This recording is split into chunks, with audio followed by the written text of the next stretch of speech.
I forgot how all of this works. And it's not that good that you're under the influence. And it's not good at all. Slightly under the influence, I suppose. You're like, how does this thing we're work? Live. Oh. You guys didn't hear anything, okay? I'm completely here, all right? Hello, everyone. Welcome to the King of Anime podcast.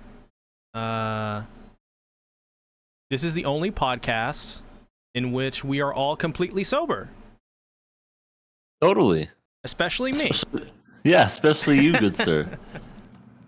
Let's just say mistakes were made. That is all. But this week we don't have like a long show this week. We finished Konosuba.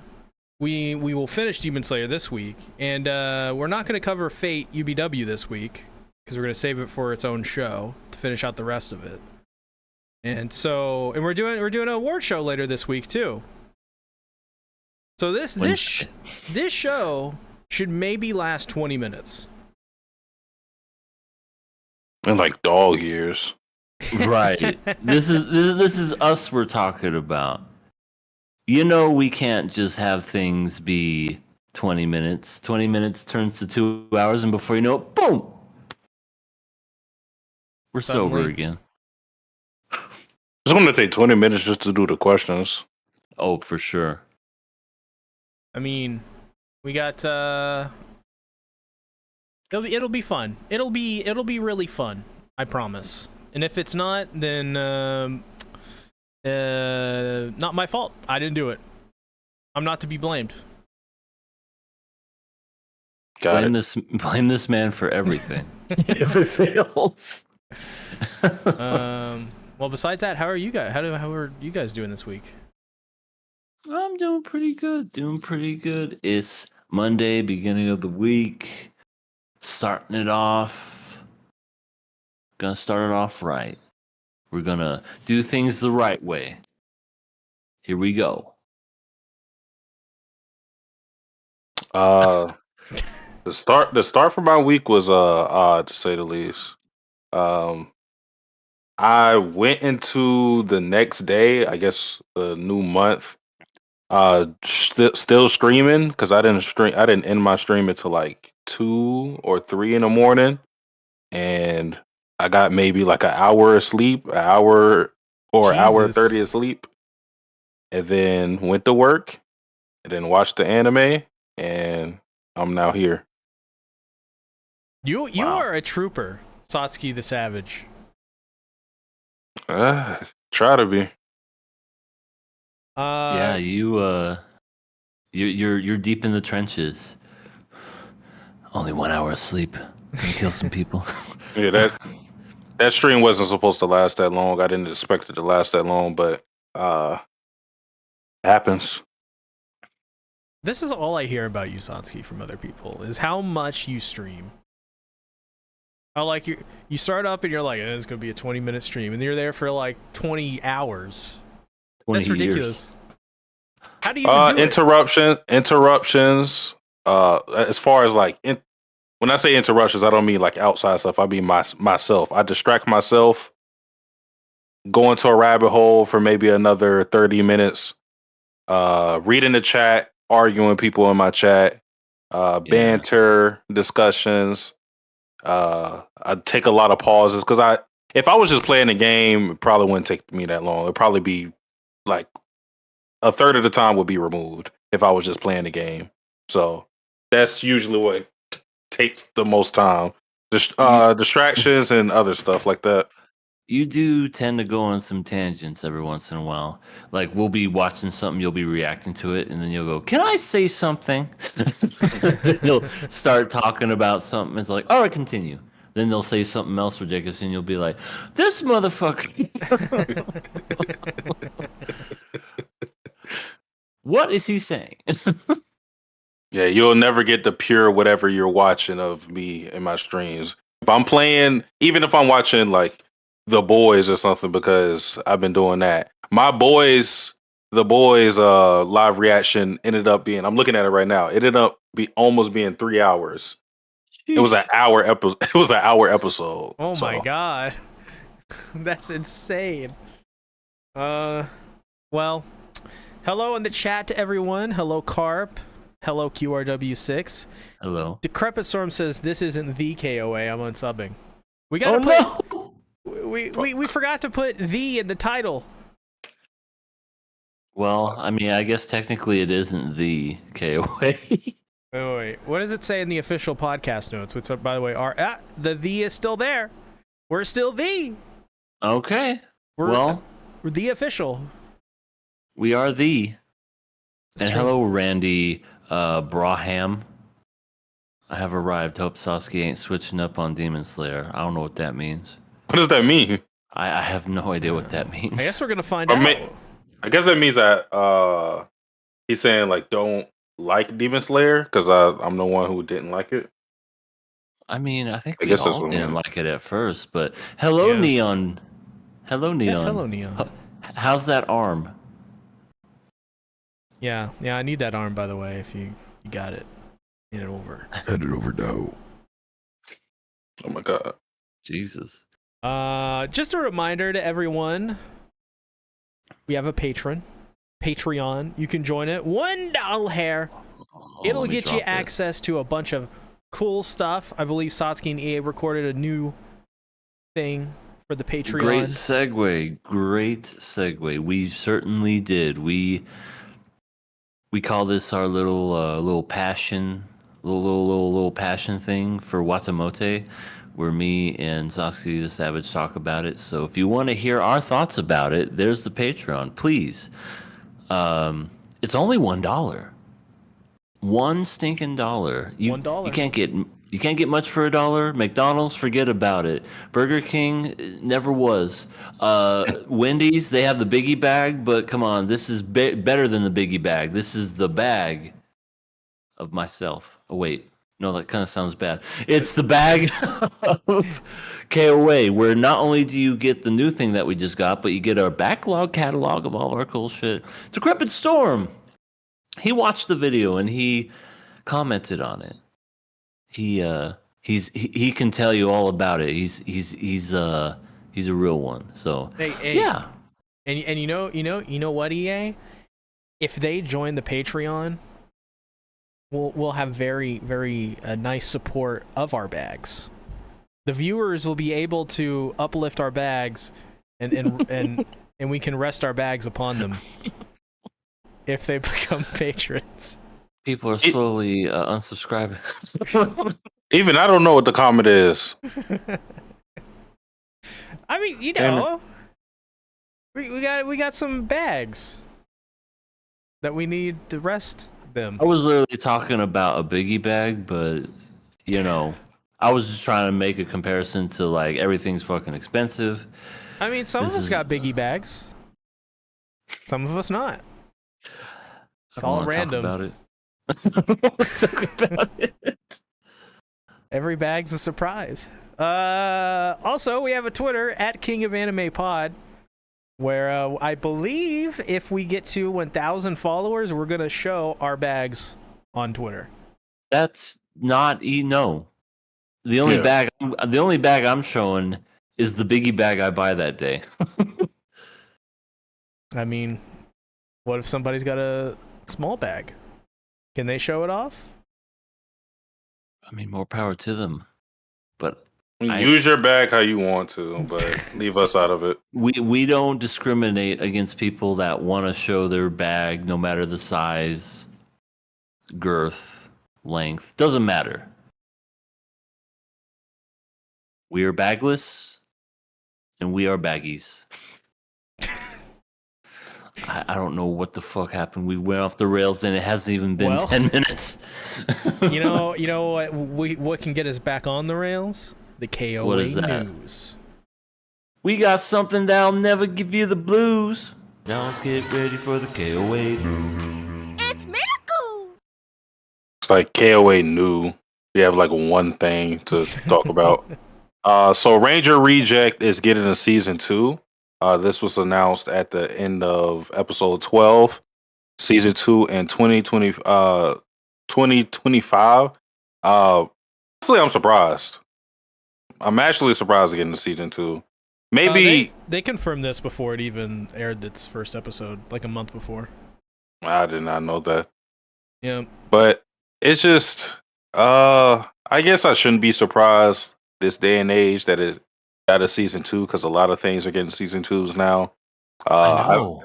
Yeah, because I feel like if this was maybe even I can't say 10 years ago anymore, probably like 15 years ago, it would be hard for a show like this to get a season 2 where it's not doing as great as the best shows. But even then, you'll be surprised. It'll be like some of those shows that you would expect get a season 2 don't even get that. So, but I'm happy this is getting a season 2 because the next season should be where it covers my favorite parts of Ranger Reject, the parts where I really enjoyed of it, and it'll focus on my character. So, Isui, the high schooler. the spunky high schooler.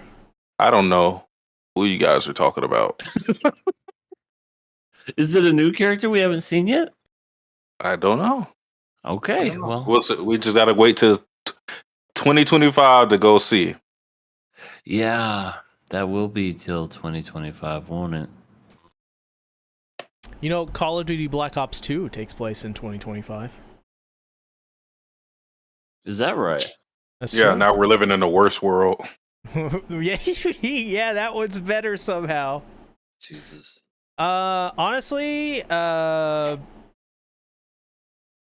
surprised they even committed to a second core for this season. I'll just say that. We'll talk about it if I don't forget for reasons when we go to talk about the final episode. I have some news. Ooh, what's that? It's something that's very interesting to me because it's not anime related, but have you guys heard about Redbox recently? Yeah, Oh, I heard yeah. about it. Yeah. They owe Dude, like dude, a billion debt. A for billion and a those half. of you that don't know out there in YouTube land, Redbox's owner has filed for bankruptcy. The employees haven't received paychecks for over many weeks. Money is owed to major entities such as Walmart, Walgreens, Universal, Sony, and Warner Bros. They face over a dozen lawsuits for unpaid bills, and the company is nearly $1 billion in debt. Sounds. The fuck do you do that? It's got to That be the surprised whole. me. Because everyone at some point just started scamming Redbox. That has to be something to do with it. Like they pay $60 in bulk for these games, now $70, and everyone's just stealing them. Just doing photocopies of it. Just like a perfect storm. I mean, there's that. There's just people just going digital with things. That's so true. you know, people are streaming. People are, people just. I think even recently too. I don't know if it was Sony that said it, but I believe it was Sony that said that they were going to move forward with not having any more discs in the future. Like that's what they're going to be doing now, which is crazy to think about. Yeah, absolutely. It is really crazy. But Redbox is gonna go the way of the dodo here very soon, and I loved Redbox. I love the concept. They're part of the reason why Blockbuster went belly up all those years ago. Yeah. But now Redbox, it's kind of like the same effect now because now they're trying to throw their hat into the ring when it comes to streaming. Their streaming sucks. I don't know if you've ever tried it. It sucks. I've never tried it. I didn't know they were doing it. Don't ever. It sucks. You Tubi is better than Redbox, and they're free. Tubi is actually like pretty It's decent. Tubi is a It's pretty legit good. streaming site. I mean, yeah, you gotta it's free and you gotta sit through commercials and whatnot, but still, I'd rather take that than pay for Redbox. So terrible. One last note, or maybe a couple more, depending on how I feel. I think I told you about this movie, Sasuke. when we were talking about movies the other day. In a Violent Nature, it's a horror movie shot from the perspective of the killer. That came out on digital this past week. I saw it, and it's a giant steaming piece of shit. Sounds like a it. yeah. It had a very unique concept. It was very like it could have been really good, but the whole movie is looking at the back of this motherfucker's head, walking slowly the whole fucking movie, and it's Demon Slayer. I'm basically Muzan was walking faster than this motherfucker in the movie, and I'm just like, God, you had something, and it did have some pretty interesting kills. I'll give it that. It was very low budget, I could tell, but I don't know. Like sometimes you need to kind of like tap the director on the shoulder and said, "Do we really need this whole scene of this motherfucker walking for 30 minutes without editing? Can you like cut it out?" Yeah. But no, I feel like nobody says anything to anybody. It's always just like, "Oh yeah, that's great, boss." It was awful. It had a neat premise, but just horrible execution. And finally, this is the final one. Plus Size Elf will be uncensored, coming to Hive Dive on July 6th. Get ready. We're in it. We were talking about Plus Size Elf on my channel, possibly. I don't know if it's going to be weekly, if it's going to be every 3 weeks, like I used to do with some other sort of series. Rent a Girlfriend. And yeah, that's coming out. So for all the people that love the elves and are ready to bark, now's your chance. I should also mention some hackers were able to use some scamware to hack into KOA, and they're releasing a bunch of information about upcoming anime. So Oh shit. if you notice a bunch of announcements for anime that are coming in like 2027, that's from the KOA leaks. And you know what I say? You know what I say to that? As a person who is affected deeply by KOA, I'll make no comment. But you know.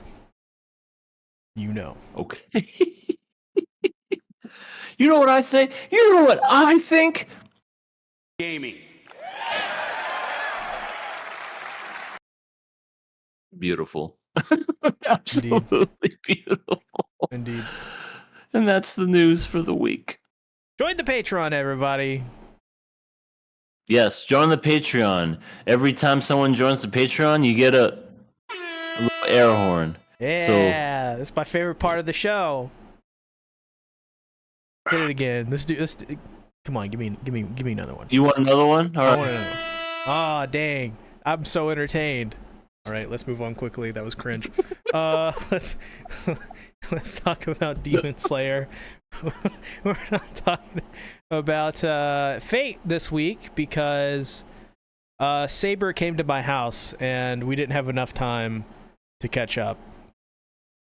She was the comology, or what the fuck was it called? Well, see, the comocracy is The democracy.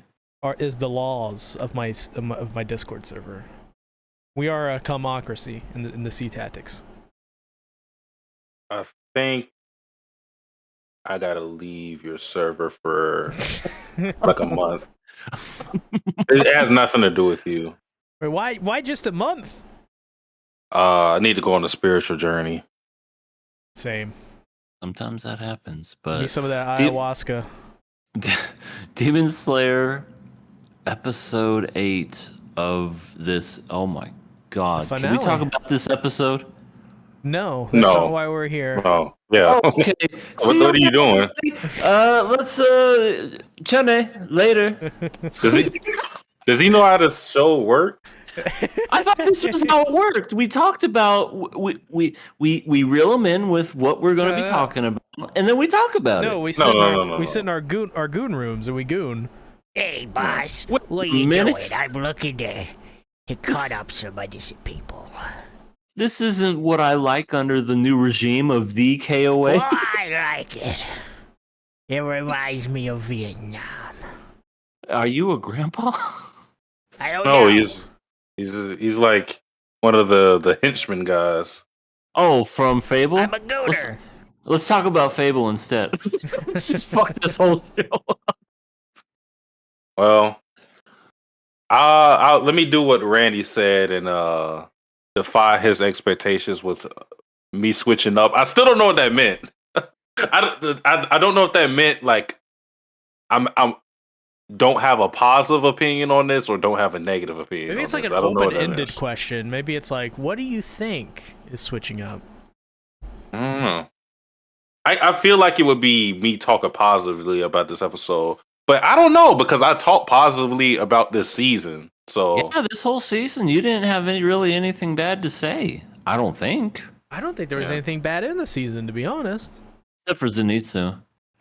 Yeah, I that feel one like scene was really We'll bad. get to him later though.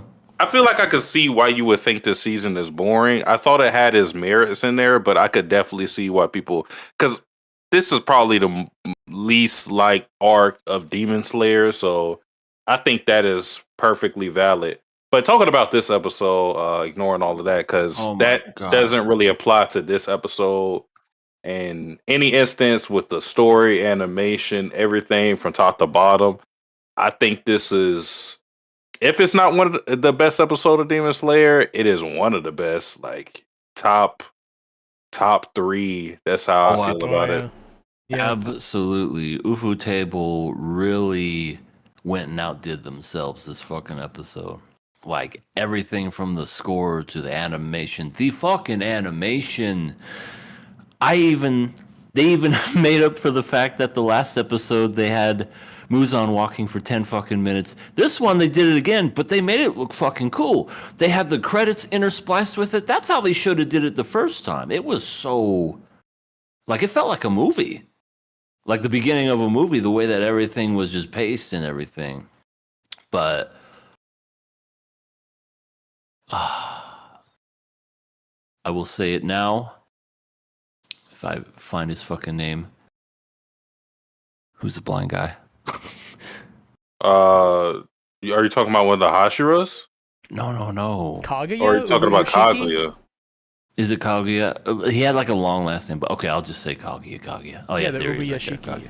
I'm sorry. I was looking for Ubiyashiki and I couldn't find it. Anyway, Kaguya. Easily one of the best ways to go out I've ever seen in an anime. Ever. What? Killing your wife and children? Bro, You say- balls. He has huge balls.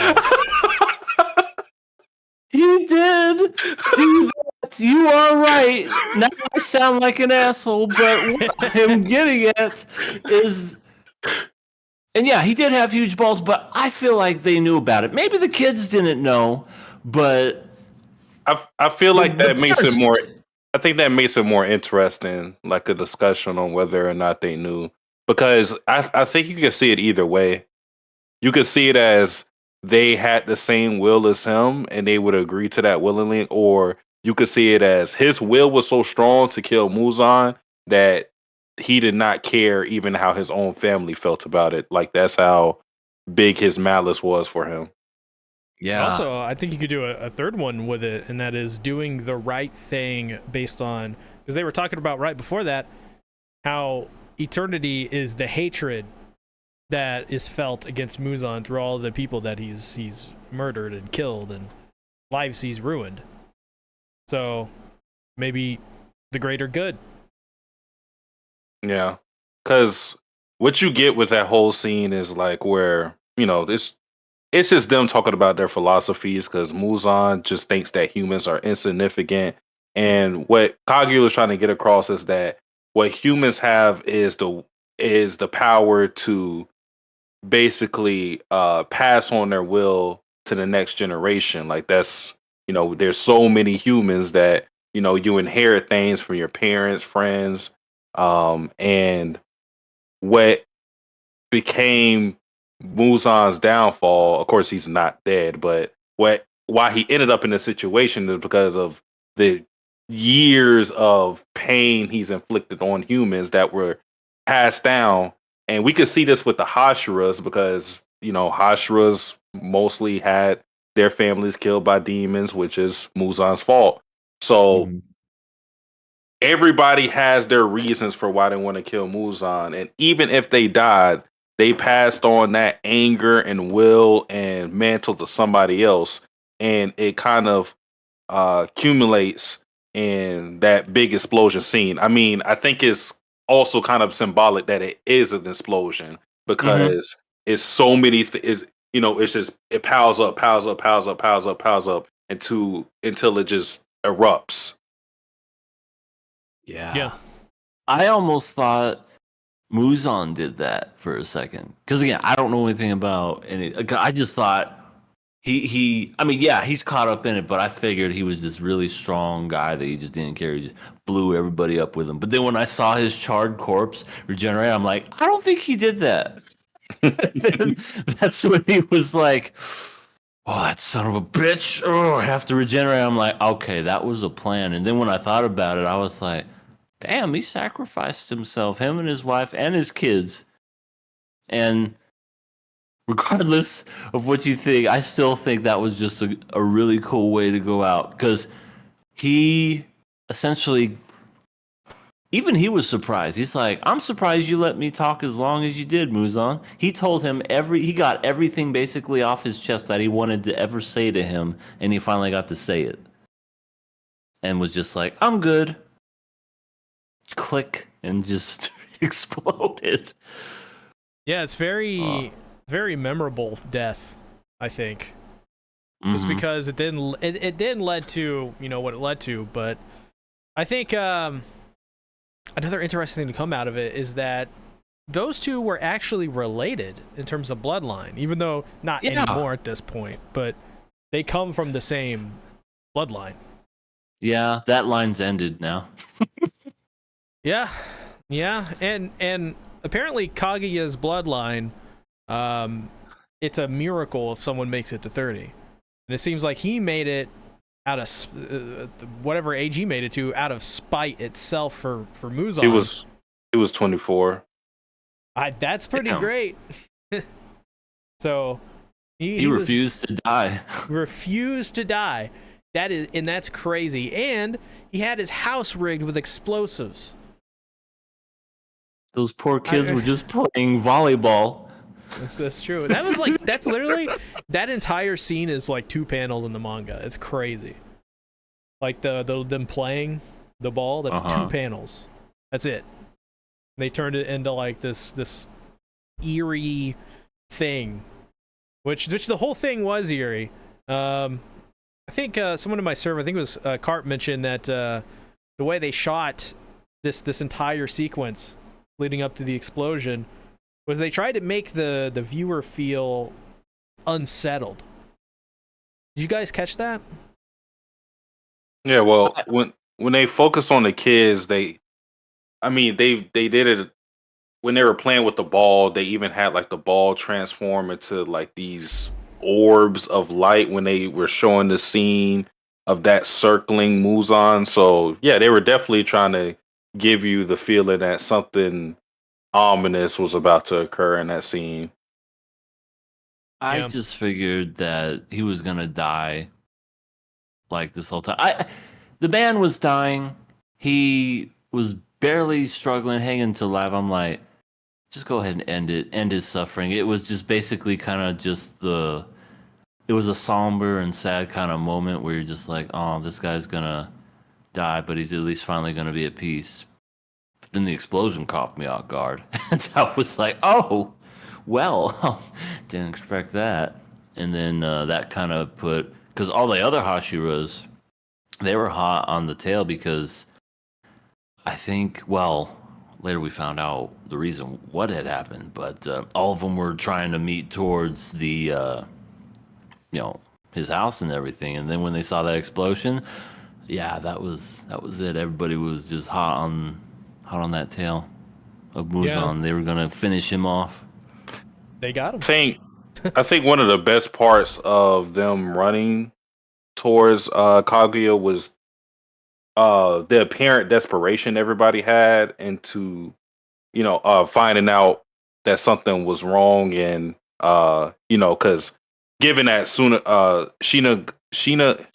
Zugawa informed everybody, hey, Kaguya might be in danger. Everybody had the same level of urgency. And it didn't matter where they were, they all rushed as fast as they could to go see him. And I think that was a clever way of also making the audience emotional over his death, because he's not a character that you can really he's not a character that has any impact towards the audience personally, as in his agency as a character affects you when he dies, but is his impact to the other Hashiras that is very apparent, because you know how they touched him, especially with someone like Heiwe Jima, who got a small backstory with him when Kaguya was age 14 when he freed him when he did. So I thought that was also a good addition. For sure.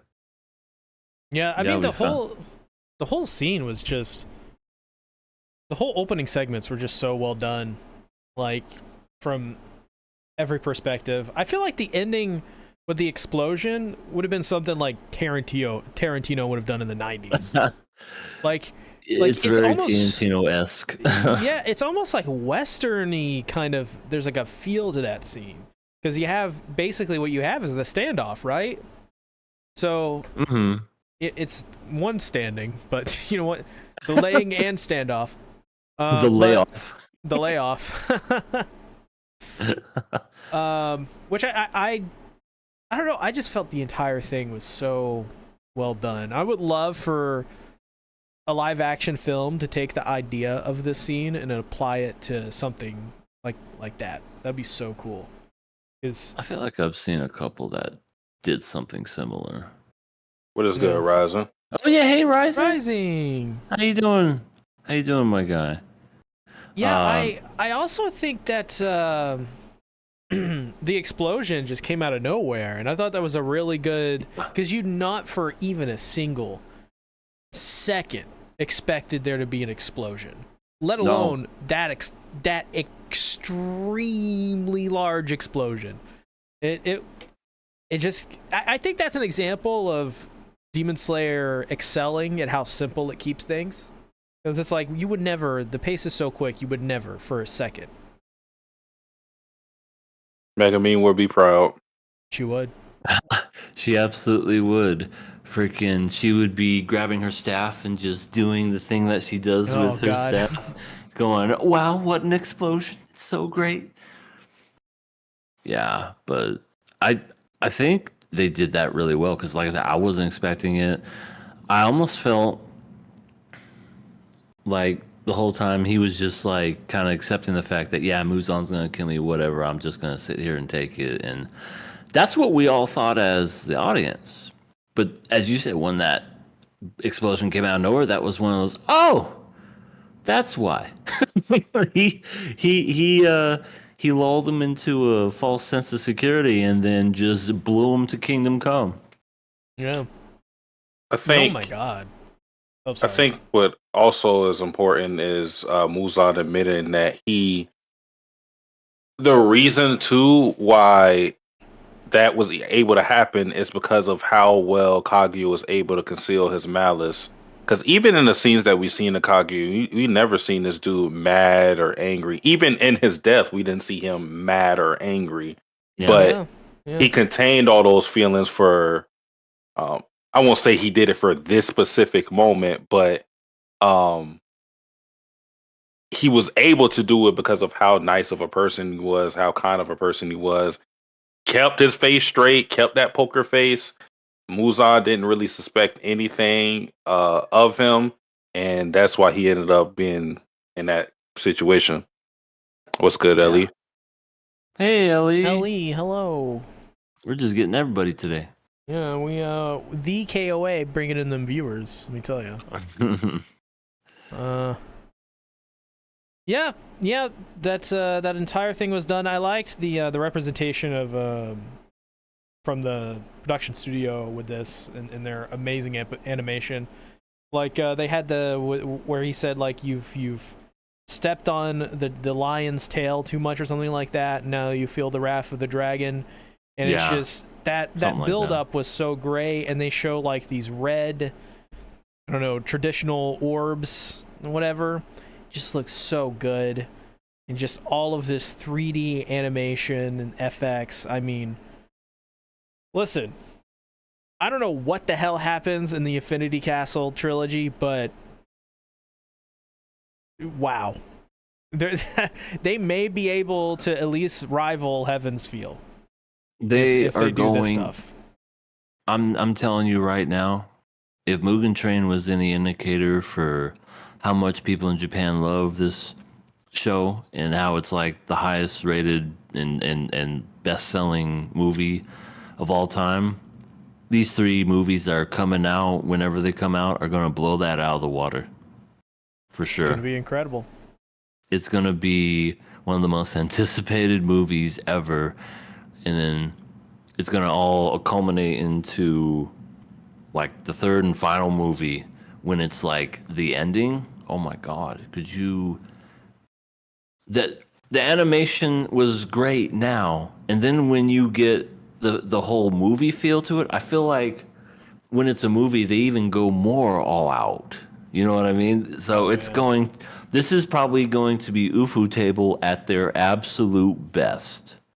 Wait until we watch Heaven's Feel. Wait until we watch Heaven's Feel, because that's also a trilogy of films they did. They're gonna beat Heaven's Feel. Oh my God, it's gonna be if there's any indicate like UFO Table, some of the greatest animation ever is in those 3 films. Yeah. If they do anything close to that for the Infinity Castle trilogy, it's gonna be, oh my God, it's gonna be so memorable. So memorable. Yeah, and they set it up perfectly. The way that this episode ended to lead into those movies, I'm sold. I wanna go. Sign me up, give me a ticket. I wanna watch now. Crazy. Can't wait. I guess moving along with the episode, they all converged, and Gyomei. I think it was really interesting that Kaguya was the one that trusted Gyomei with this information, because it allowed Gyomei to get the upper hand on Muzan and quite literally disintegrate his head with a ball and chain. a little mace. Insane. Absolutely insane. And then the rest of the scene is Tamayo revealing herself to know the cure. Like, she's created a medicine that can cure basically anyone being a demon and turn them back into a human, and embeds her arm inside of his abdomen and is like, the medicine is inside of my hand. Fuck you. it was, and then they all like use their breathing techniques, and then they were all teleported to the Infinity Castle. But I mean, wow, Tamayo, man, another great part of this episode. She was only in this series like 4 or 5 episodes, probably through the entire thing. Yeah, and it's all in the first season. But dude, after that scene with her, I'm like, man, that's one of my favorite characters. Yeah, that. Also, best girl. Call You dibs. and your best girl. Yeah, go ahead. She's a demon. Go ahead. Just everyone getting transported into the Infinity Castle was so fucking cool too. Because not only was it all the Hashiras, it was every freaking buddy in that area. You know, all the grunts, Imosuke. Zenitsu, who looked strangely calm and collected, where I'm like, I hope this man pops off in the fucking movies. Because I was waiting for him to do the falling thing that he would normally do, screaming, crying with bunch of tears while yelling immensely. He's just falling with that stone cold, serious look on his face, getting ready, holding a sword, just like, come and get me. I'm about to fuck shit up. I like that. And of course, the best part was Tanjiro looking at Muzan dead in his face, and he said, I'm coming for you. And Muzan saying, come get me. Now, sets it up perfectly for the fucking movies. I just can't wait. Yeah, that was that entire sequence. Every time they've showed the Affinity Castle in the series in general, it's always looked amazing. But man, it's gonna look good in the theaters. I tell you, Yeah. can't wait. I'm definitely gonna go see them if there is movie theaters. Oh, for sure. I hope we don't have to wait a long time for the movies. I hope it's like not gonna be like first movie in 2 years, second movie in 2 years, third movie in 2 years. I think that's what they did for Heaven's Feel. I think it took them 2 years each. I'm gonna be an old man. I can't hold it. Granted, they had to take a visual novel that was 30 hours in length and condense it down into a 3-film trilogy and rewrite it and make it make sense. So that added a bunch of time, but all they got to do for this is just adapt what they have left. And you think they could make what, like each movie would be like an hour and a half, maybe close to 2 hours? Oh yeah, if they could turn 3 chapters into a 41 minute episode, which is what this was, 3 chapters, then oh yeah, they're good. I think they got like 20 something chapters left to cover, something like that. Could be wrong. So yeah, that's awesome. I also like some of the stuff about Tamayo. I don't know if it was said in season 1 or not, but it may have been. She killed her entire family. She was turned into a demon by Muzan because she thought that it would cure her disease. And I like how Muzan's like, you enjoyed eating your children. And she says, I did, and I will atone for my sin by killing you. And that's just such a... I thought that was so interesting. Like, she didn't like run away from it. She didn't make up some excuse or use the power of friendship or be like, no, it was you, Muzan, who killed the children. No, she's like, I did it. It was my choice. And yeah, I thought I would get better, and you tricked me. But I am the one who killed my entire family. So, and that's crazy. Her killing her entire family made her basically like a sentient demon. That's how strong her hatred for Muzan was. I think also with that scene too is Tamayo is kind of being a representative of all demons that were transformed to demons by Muzan, because because it's not as if we're going to get a backstory for every single demon we encounter. We just simply see them as monsters and they are killed. But there are probably a lot of monsters who were driven in the same situation as Tamayo, where they were maybe promised something, or being a demon was the only way out of whatever precarious situation they were in. And after it happened, then they became actual demons and monsters and started killing people until they were too far gone. So it gives, I feel, the demons as a whole a more sympathetic lens that we may not have had. We've had backstories for demons, and some characters we feel sympathy for, some we don't. But I think with Tamayo specifically, because our introduction to her was, she was I'm gonna sound like one of the racists. She was one of the good demons. Like that was the introduction to her. So I'm good, demon. Now we know that she wasn't one of the good demons in the beginning. Boy, let me tell you what, you on the good ones. Oh my god. Where's Muzan's family?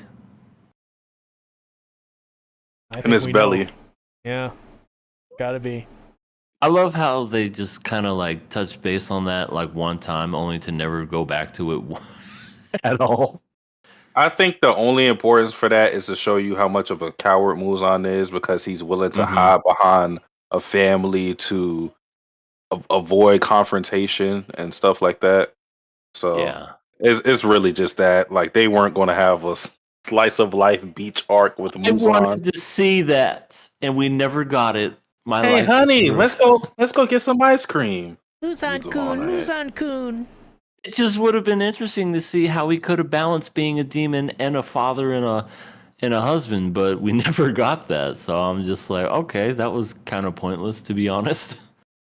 Also, this arc or this episode continued the trend of Muzan making horrible decisions because he's kind of stupid. Because he literally walks into where Kaguya is, stands there, and they just talk. And like he walked into the belly of the beast, so to speak, of the Demon Slayer Corps. And like even if it seems like it's wide open, wouldn't you, I don't know, make some preparations? I mean, I think that's the whole arrogance of Muzan himself. Yeah. The arrogance and the just personal vendetta, I think. I think he made it personal, and that's why. Because he could have killed this guy, gotten henchman number 4 to take him out. That's how defeated he was, but it was a personal thing, I think. Yeah, and I think there's a lot of hubris with him, and there's a lot of childishness in him. And also, for sure. It's revealed that Muzan is the source of all demons. He's the progenitor. I thought we knew that. I forgot then. When was that said? What episode? I feel like it may have even been in season 1 because we learned that with his blood, he's the one who transforms everyone into demons. Yeah, And that's how we I learned know about knew that. Tamayo. Mm-hmm. I did not know he was the first demon to be able to do that and spread that. Yeah, I think there was a mini flashback that kind of showed it. I can't remember if it was in season 1 or 2 or whatever, but I know it was early on. Well, did I miss that? Damn. It's so good, man. All right. No, it's not good. I'm mad. Send out the hit squad. I'm mad. No one will ever know I made this mistake. You're all dead. See, I'm sorry. I tried to save you. I can do this as the new overlord of the KOA. I want you to take your guesses, EA. So this is Muzan's army, as we know. Mhm. He has 1, 2, 3. He has 1, 2, 3 in himself. Yep. If we expect the Hashiras to be matched up with the other upper moons, that being 1, 2, and 3, Mm-hmm. who do you see fighting who? And do you expect to be one-on-ones, or do you expect it to be multiple people fighting one person? Yeah, I would expect it to be multiple people, just because of who we have left. There's demons in there. We'll call them the grunt demons or whatever. But when it comes to the higher ups, there's 321 and Muzan. I don't think there's a 4. Wait. No, I think there is a 4. That lady that does the. Is that what we're calling her? I guess. I don't know her name. So Like, technically there's 5. Kabuki or Kimiko or No, that's her name now. She's gone. Like she's gonna be an easy kill. But No, 4 was we fought 4. We fought 4 and 5. So 6 actually I don't no 6 was Gyo May, whatever his name was. The guy we fought in Tengen. Tanjiro. Yeah. the entertainment district arc. Yeah, that was 6. Okay. We fought 5 and 4 last season. 4 was the midget one that kept crying. Okay. And then so, the other one was the one with split personalities. That was 5. Okay. Well, Sean is saying Eyeball Girl was shown as the new 4. So I don't know. Let's just say, for sake of argument, she's probably not difficult. Now, when it comes to 321 and Muzan, that's 4. The Hashiras, there's 6 or 7 official Hashiras, and then there's Zenitsu, Imosuke, and Tanjiro. So that's like 10. So 4 and 10, they're going to double up on these demons. Muzan obviously will be last, and that'll probably take a lot of people to take him out, but I have a feeling not a lot of these Hashira are going to make it. I have a feeling some are going to die. I really do. And we've seen one die already, Rengoku, which he was at the end of this episode. At least his voice was. And it's going to be a hard-fought battle with a lot of people. And I don't know, maybe Snake Guy will ask out Love Hashira right as soon as he gets stabbed and dies. Or I know, something. like this is kind of not the best time to do this, but like I'm dying. So I was just wondering if you do anything this Saturday. Are you doing anything Saturday night? And then she goes, pancakey? She just talks about pancakes and he just got coughing up blood. Poor guy. All right, sounds good. I'll see you. I'll not see you then because I'm gonna die. Looking forward to it though. But I definitely think it's going to be a feast for the eyes. You're going to get all these Hashira just fighting these demons, just doing their best fucking fights. Oh, I can't wait to see how they animate it. It's going to look so good. Okay. Yeah, just imagine it already. Let me rephrase my question, man. We have the 1, the 2, and the 3. We have 1, 2, 3, 4, 5, 6, 7 remaining Hashira, as well as Tanjiro, Inosuke, and Zenitsu as our like other anchor fighters. Mm-hmm. So that's about 10 strong allies we have. Yeah. How many does it take to get rid of the third Upper Moon? I gotcha. Okay, I gotcha. Well, the way I see it, we had kind of like some Hashira already fight one-on-one with these Upper Moons, but something tells me it's not going to be that easy. So 3 will be 2. 2 will be 3. 1 will probably be the toughest, so then that would be like 5, and then Muzan's going to be everybody. That's kind of what I think. So 2, 3, 5, everyone. Okay. If I they're don't know still how to do alive math. by Muzan. This is And a also, complicated math question. We didn't see Nezuko. We didn't see her. Yeah, I have a feeling. Did she get transported? I don't think so. I mean, So she's maybe. probably being hidden. Yeah, and Right. I think the reason she wouldn't be teleported is because they probably don't know her location. Right. So maybe She's with Long Nose.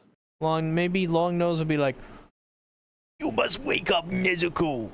They are hidden in the realm of the castle. I don't know what his accent is, but it's something. And What a Nezuko great will just accent. go, okie dokie, Mofusuke, and get to it.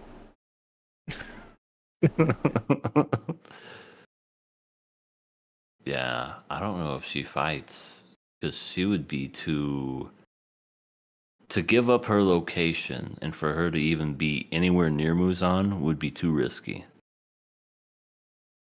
Well, he said, Kaguya said, if you kill Muzan, you kill all demons. Yeah, So I imagine since Tamiyo has that, you know, the medicine, I wonder if there's something that has to do with that, where they're going to have to be like, Nezuko, you must use this medicine, or something. I don't know. And it's like a central plot in the movie. Maybe yeah. that's how she gets All there. I know is your new best girl's dead. She's like right up there with Muzan. He's gonna like twist her head off and just throw it. I mean, yeah, she's probably gonna die, and she said so herself. She's probably dead. I mean, she literally said, "I have the medicine in my hand, in your stomach." Also, ouch, the thumb in my skull. That doesn't feel too good. Which, by the way, she really kept it together when she had her brain penetrated. Freaking Muzan's brain was penetrated too. Yeah, they're really good at like not having to need their brain. Yeah. Interesting. Yeah. Muzan's like, I am here to defeat everything. I'm going. Hi, pretty little butterfly. Just come turn stupid. Yeah, pretty much. So, they're pretty good at being smart, even when their brains are impaled. Overall, though, like, what did you guys think about the season in terms of rank? What would you rank it? To be honest, I think I like this one better than the last season. I think I agree with that. Yeah.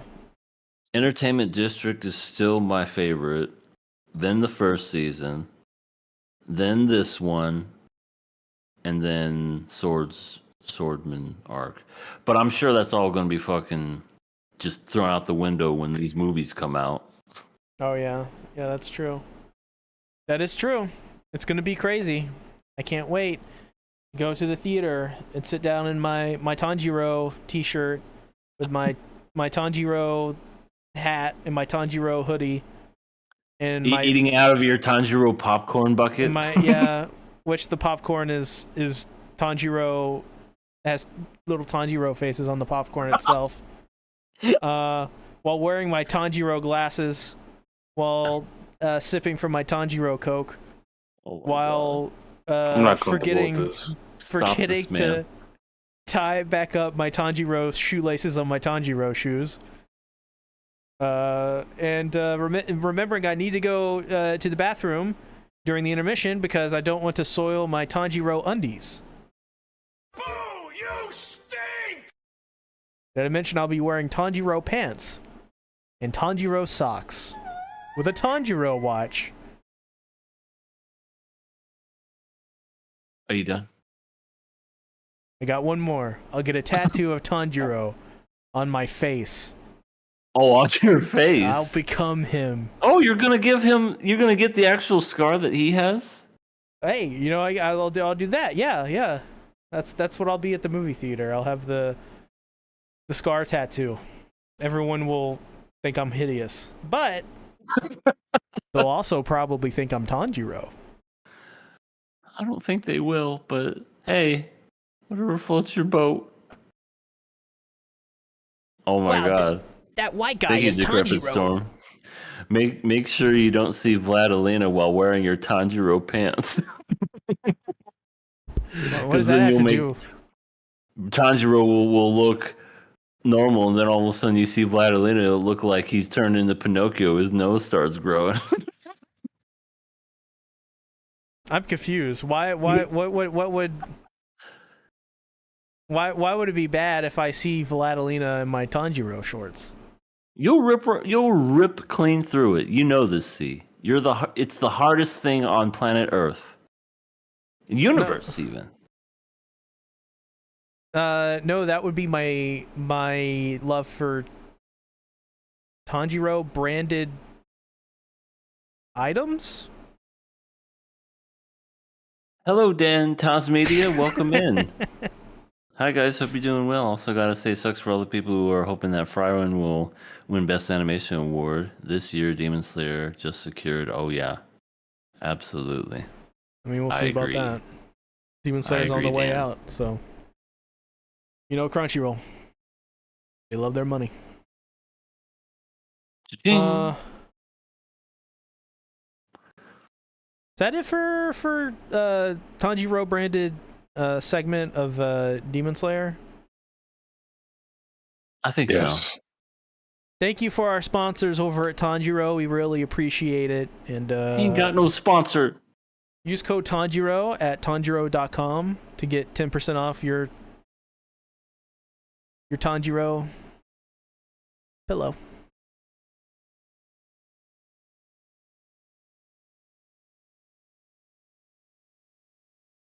We move on to Spice and Wolf. Yeah, we can move on to Spice and Wolf now. So yeah, this is episode 14 of Spice and Wolf. Hard to believe we're 14 episodes into this series. And this one, It went quick. it went quick, but maybe it's because I'm still sort of hungover from the previous day. But this episode felt so weird to me. I was so like, this is probably me being hungover, but like I just noticed the entire episode was them just casually talking, and I felt so out of it. It was so interesting. Help me. So, we're entering a new arc of Spice and Wolf, and this is just like the it's just the setup of it. So it's really not that much to talk about. Going into a different town. This town is a pagan town, so we're not we're not under the eyes of the church like we were last time. So there's less of an outside threat that there was in the other town. But as they're going to this to the new city, Lawrence encounters a young merchant. He looks like he's 12 years old. Oh my god! I didn't know. Yeah, I didn't know if that was a man or a woman just by the voice. But then when they were saying Mister, I was like, it's a little boy. like the Okay. trap from Snafu. Oh, I know who you're talking about. Yeah, but yeah, that is our new character, Fermi Amati. And he seems to have a good head on his shoulders as far as him trying to, because they're both, him and Lawrence are both from the He's same evil. guild. Okay. I don't trust anyone in this damn show. They always look so sweet and innocent. Then all of a sudden they go, kill that man. Money. Money. As soon as money comes in, I think that's what this show has taught me is that greed takes over your mind and you want to kill people even if you're a nice person deep down. No. He's going to turn out to be evil. Killing? I love killing. Well, I'm sorry, continue. so now that we know that he's evil, the jig is up. He offers Lawrence and Holo. Well, he doesn't offer them a place to stay, but he offers to get them a place to stay because there's going to be a big festival in town, and all the inns are booked. So he was able to get them a one room with 2 beds, and that was another funny thing earlier in the episode. Holo teasing them about if we don't have enough money, if you spend too much money on my snacks, then we'll be forced to have 1 bedroom. And Lawrence being Lawrence gets caught off guard and tries to tease Holo back by going, "You're not even my type." And then of course Holo at first she's taken aback by it, but then she plays into it, and then Mm-hmm. they have their banter. Yeah, she definitely brought him back to reality because he thought, he had her with everything going, you're not my type. Then she just kind of did the cutesy wootsy, laying back just like, ara, and just, and I think she even said too, guys are so stupid. I totally got him by the balls. The bag. Yeah, The bag.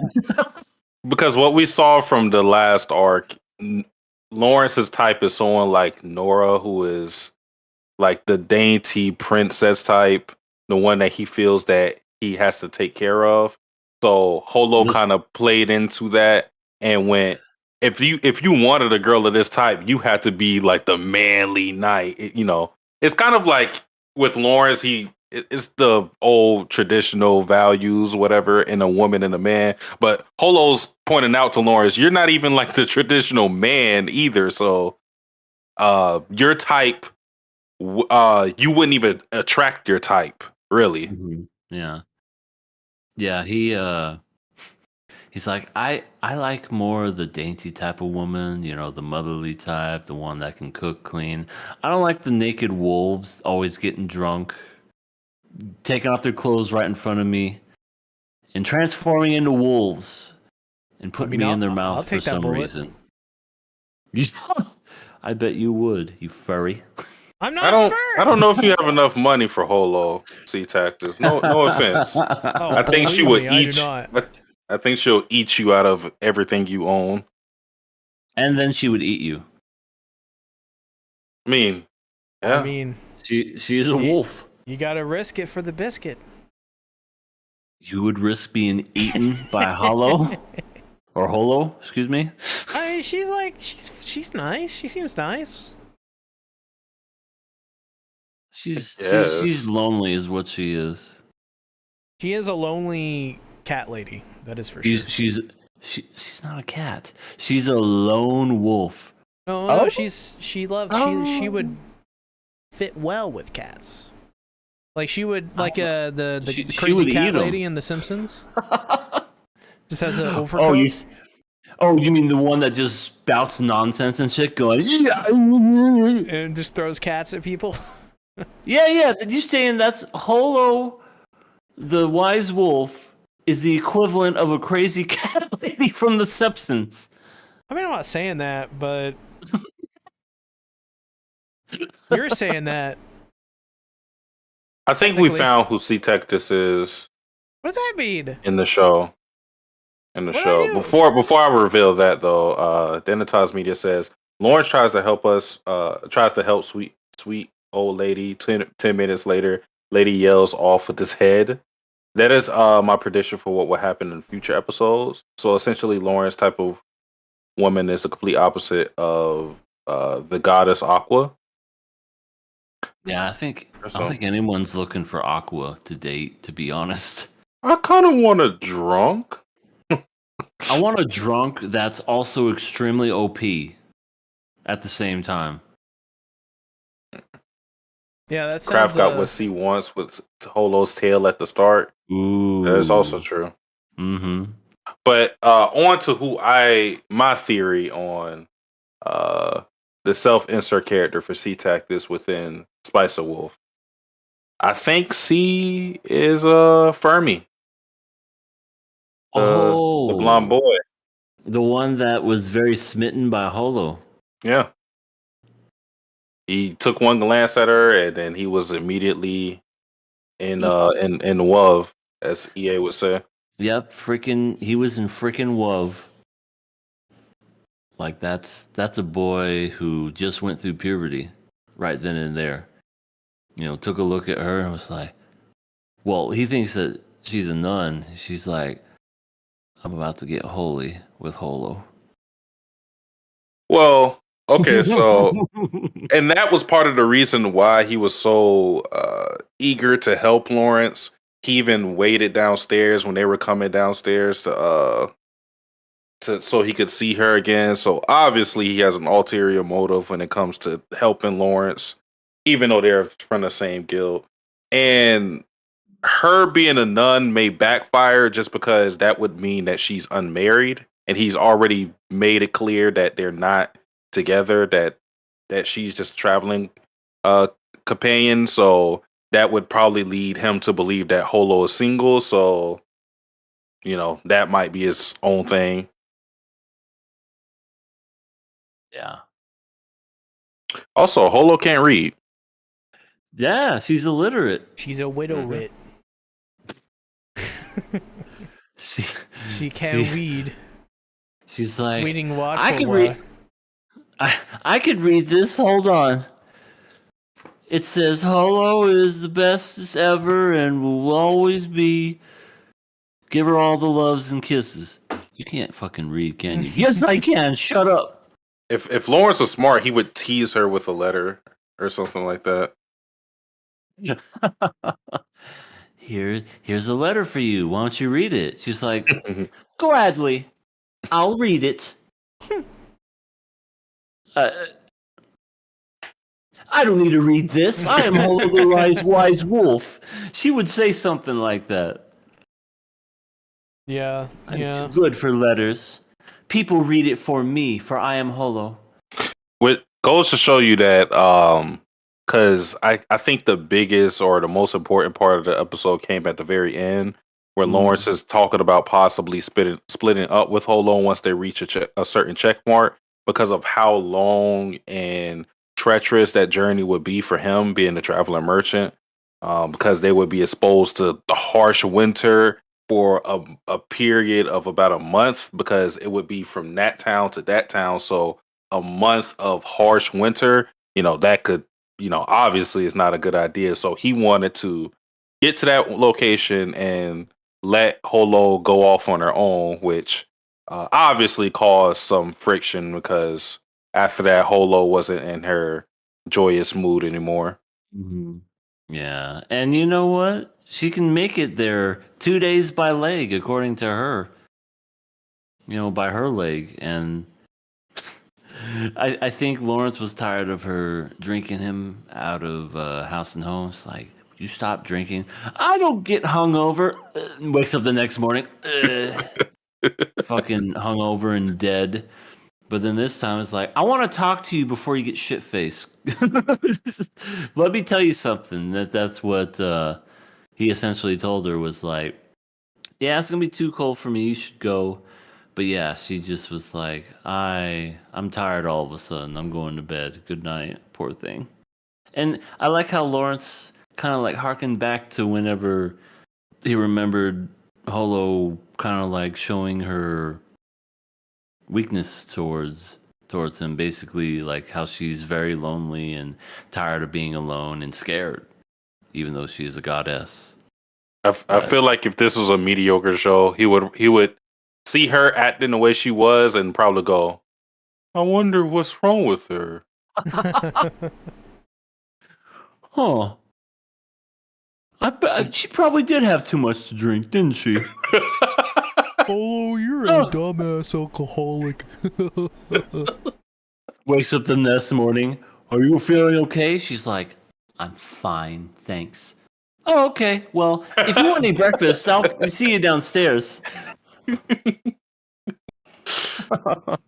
Yeah, but he takes the what she said in the past, and he's able to obviously see that there's some what exactly what was the problem with what he said, what he suggested. But what I like too is Holo apologizes because she realizes that her measure of time is completely off from a normal human's sense of time. Because to her, a month is not anything, especially compared to the time that she was just dormant, being the deity of harvest for everybody. It's like she was spending time like that for years, and she's only been traveling with Lawrence for about a year or so around that time. So her sense of time is completely different from Lawrence. So, that's what caused like a big misunderstanding with that. But she Yeah. apologized for that. Just like kind of harkens back to Frieren, where she lives a long time and doesn't really have the concept of time. Mm-hmm. Just, I guess if you live forever, time is but a mere thing. Yeah.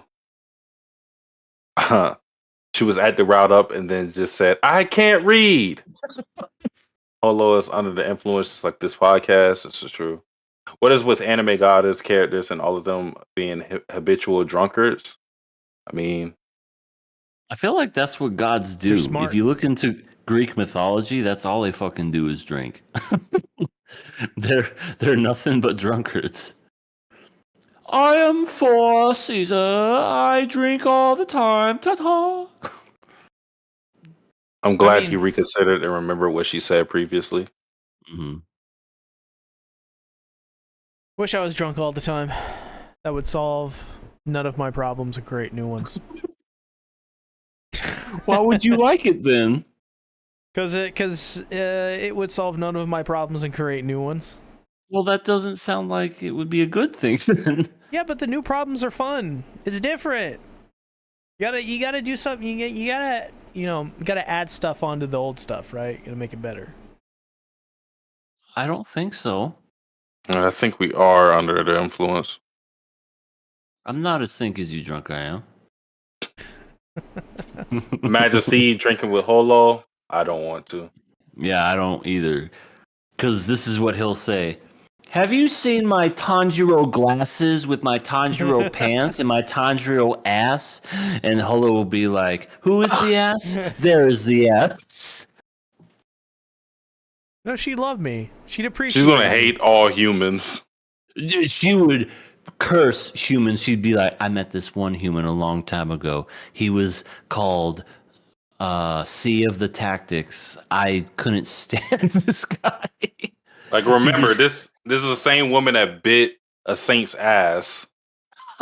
I think she's going to probably murder you. See, And she remembered the taste. No. Listen. I got this. no, Trust You me. don't. Trust me. I- Trust me. No. I bet good money. Okay, good money. You can't bet money you don't have, sir. you're going to No. end up just like No. Lawrence in the last arc. I'm not betting money. I'm betting Yeah. good money. Okay. Well, I got this. only thing left to talk about was Lawrence meeting the other store guy.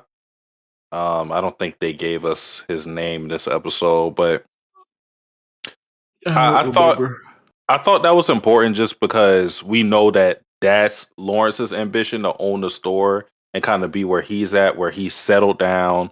That guy had a wife, a kid, even an apprentice. So I think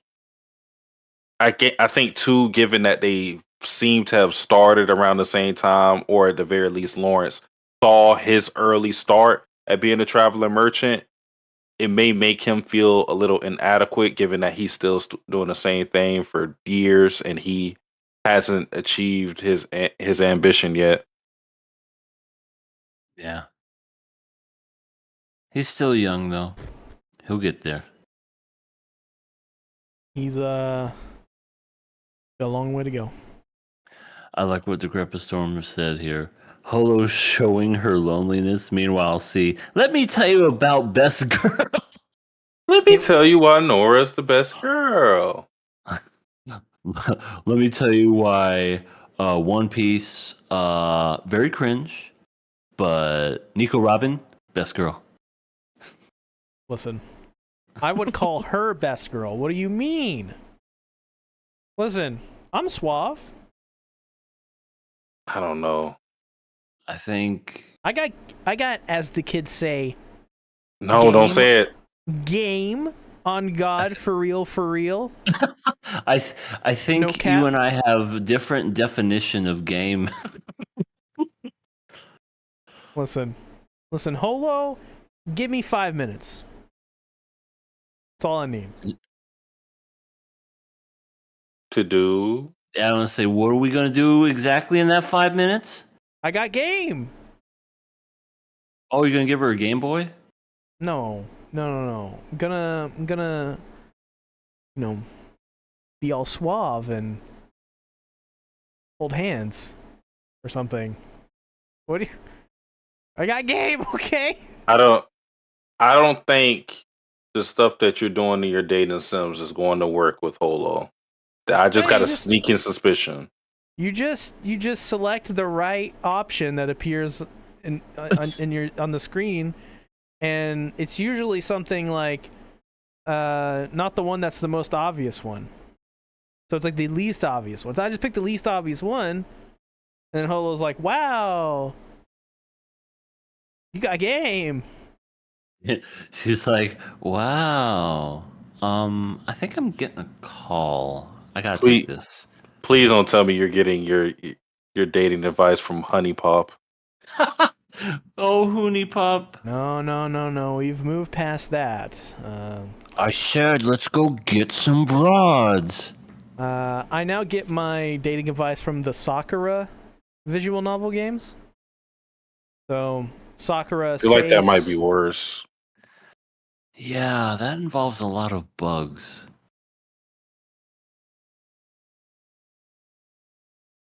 All right. Well, I Damn, think that's tragic. it about Tragic. Oh, Truly tragic. I got so much game Spice overloaded. and Wolf. everyone's brains. Let's talk about Ranger Rejection, episode 12. This show has both great openings and endings. I love It this does, series. yeah. But somebody likes to skip them, sir. Oh my god. I skip all the openings and endings for Ranger Reject. I liked the episode. I didn't think it was the best episode. I think it was a little underwhelming. Because of the story.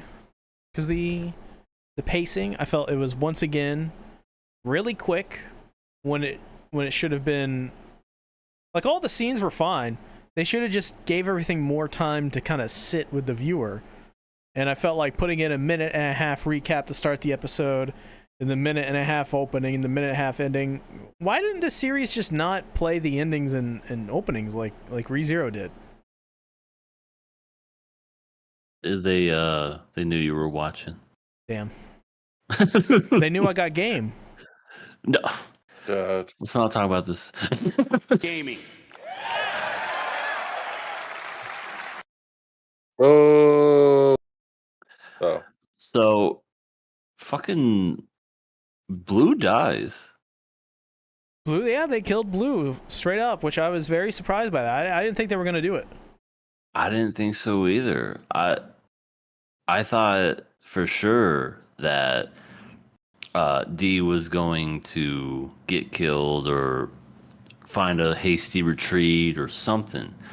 But because of Peltrola as a damn bird did a little sneak attack, that was all it took to kill Blue. I was surprised. Hell, D was surprised when he stabbed him and it went right through him. He was just like, huh? What? What the? You motherfucker! Why did you do that? And then XX eats Patrolla for some reason. Just like randomly, he's just like, oh, by the way, I'm being eaten by. All right, later, guys. I have a theory about that. I think X's ate Poltrola because I think there's something that's special that happens when you eat one of them. And I think maybe You it get powerful? involves- That too. I think maybe Poltrola may be taking over her as like a like a body. Like Take a over? host. Yeah. Yeah. So now Yeah, we're gonna but- get a hot, big titty, goth, milf girlfriend with Yeah, red w- eyes. It was kind of sad yet funny in a way because D was trying to be like, "Oh, come on, Blue. This is not how you die. Come on." Blue's like writing his fucking eulogy as he's dying. He's like, "This is my final hour, and I am dying for you killed me, D. You and no one else." And D's just like, "Come on, just don't fucking die on me." Something comical about that. It's a little kind of dark. You said we're going to go to the park together after we got out of the core. Right. Stuff like that. But I was thinking this was going to be where he would take over D's body. But then it just kind of was like, oh, Blue's dead. That happened super quick. I don't think there was anyone in that room other than D, Patrolla, and XX. He could have easily just taken over and be like, it's me, it's D. It's Blue. Everything's fine. you know, see, I killed D, but then that didn't happen. So I was just like, oh well, there goes that idea. Yeah. Yeah. I mean, honestly, when I was watching it, it felt like a lot of stuff happened, but really not a lot happened. It's basically just the fight, and that was it. And is there anything else that? I mean, well, the teases Well- Sakurama at the end. Can I talk about that? Yeah. I love how Red just flat out's like, there's a traitor in our midst. Now, Among Us. I don't know who's the traitor. Sakurama over there with the black eyes looking evil and shit. She could very well be the traitor, but I don't suspect her at all. So let's just investigate everyone else. You know, I never really liked that little child that we keep around. Sir, she's like 30. You're fucking with me right now. Yeah. Yeah, no, she's we got her stuff. She's like right an here. adult. She has her literally own an adult. 401k. Like, she's been with this organization for 20 years almost. Like, she's... Oh. Well, I guess she's good. Yeah. Yeah, very, very interesting stuff. And I'm guessing all those other Rangers who were in that academy are going to become full-fledged Rangers now. I just don't know what group they're going to be a part of, but it'll be interesting to see. I would say... God, who's going to be Blue, though? Do you think Komachi's going to be the new Blue Ranger? He's going to be this little short stack? She's going to be a tiny Ranger. Dude, the fact that Red's reaction to Blue dying was very fucked up, too, because you thought he had maybe some kind of remorse and was, like, carrying it away, but he was just like, our posing is just going to be fucked up now because he's not in the... He was the perfect height, and now he's gone. What are we going to do with our posing? That's true. That's true. Yeah, also at the end, D confronts a traitor, which is how they figure out the info, of course, but they're in the red camp, the Red Rangers. So I wonder if there's a reason specifically why they targeted the Reds. I don't know. It's interesting. I wonder if they're not only in the Reds. I wonder if they're in every color. Well, they have 2 of the divine artifacts now. So, Yeah. 3 more to go. Yeah. Yumiko's also still planning deviously. No idea what her plan is still. But whatever it is, it's got to be big, right? Sure. Yeah. This is all just for pancakes. Pancakey.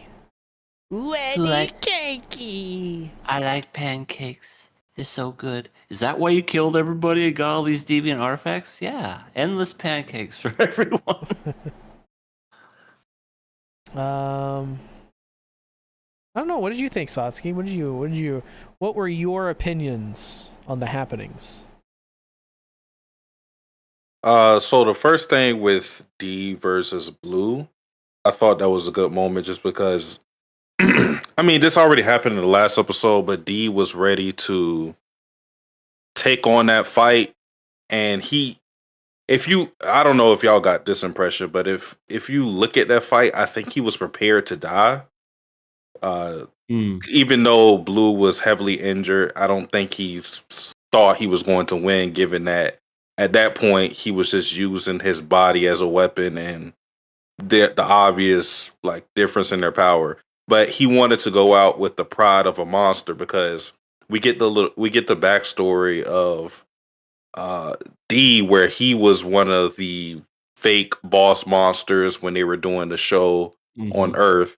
So this has already been talked about ad nauseum, but the reason why D is the way he is because of the 13 years that they spent in servitude and doing this whole charade with letting the Rangers beat them for show and whatnot. So participating in that made D to who he is as somebody who wants to be a monster and have pride as a monster. So that's why he revealed himself at the end too, because could he have kept up the whole thing of him faking to be Sakurama? Sure, he could have. But I think he wanted that one-on-one with Blue as to show like, this is me, a monster, versus you, a ranger. You're my enemy. And enough with the, underhanded stuff. I'm going to just fight you the way I can fight you. And that's why he also was so, I guess, disgruntled at the way Blue died because he wasn't able to have his one-on-one with him. Because Petrola interrupted that. Yeah.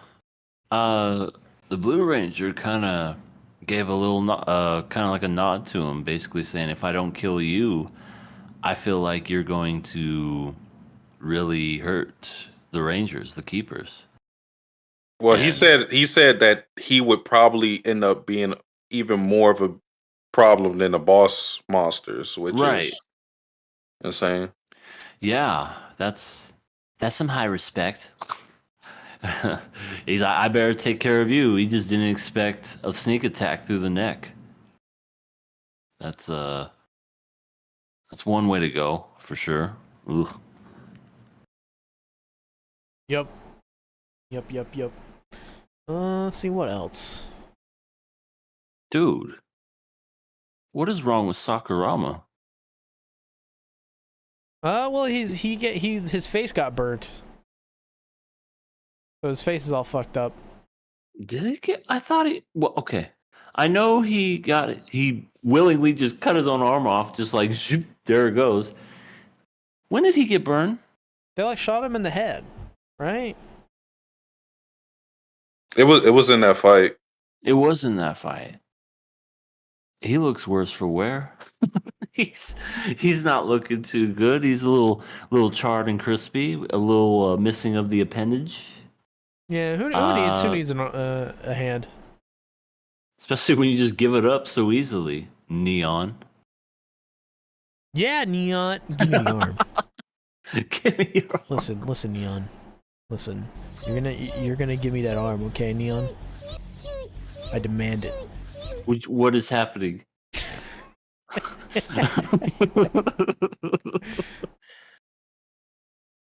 But yeah.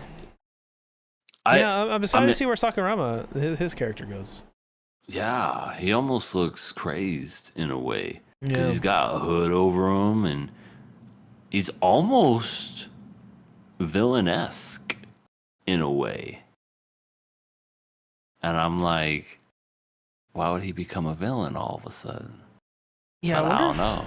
He may just have like an edge to his character from here on out. That may be it. And he may feel like he has to, because like he's just edgy now.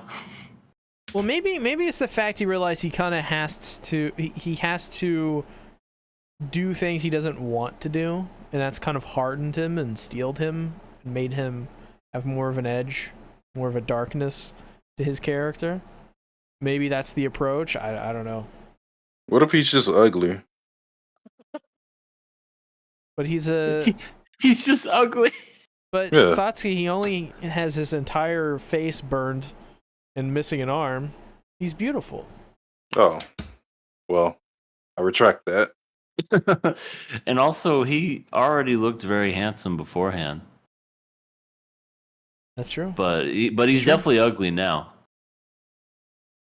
I honestly couldn't tell who was more attractive, Sakurama or Yumeko in the first episode. I wonder if his sister would procreate with this version of Sakurama. Oh God. Now that's a question for the ages. Both? Probably yes. I just thought of the worst thing. If she saw this version and saw D disguised as Sakurama, two Sakuramas, she'd be like, "Take me now. I want this threesome." I know she would absolutely do that.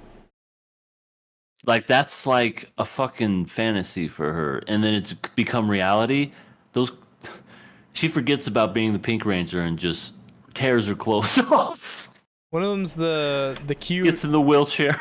the cute normal Sakurama, and then the other one is like the missing arm, face burnt. That somehow makes it worse. Yeah, she would love that. Ugh, I'm scared. same, I want that charred and crispy Sakurama. same. Same? You want that charred and crispy Sakurama?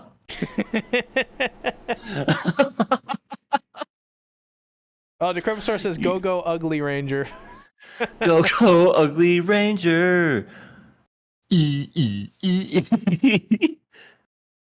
Hi, my name's Brad, and I'm not that attractive, but they said I had to be an ugly ranger, and I had to be ugly to get the ugly ranger job, so I decided.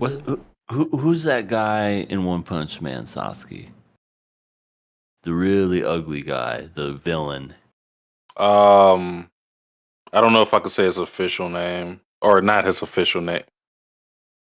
They call him President. They call him President Ugly in a Viz, and they call him something else in the other translations. Okay, so President Ugly.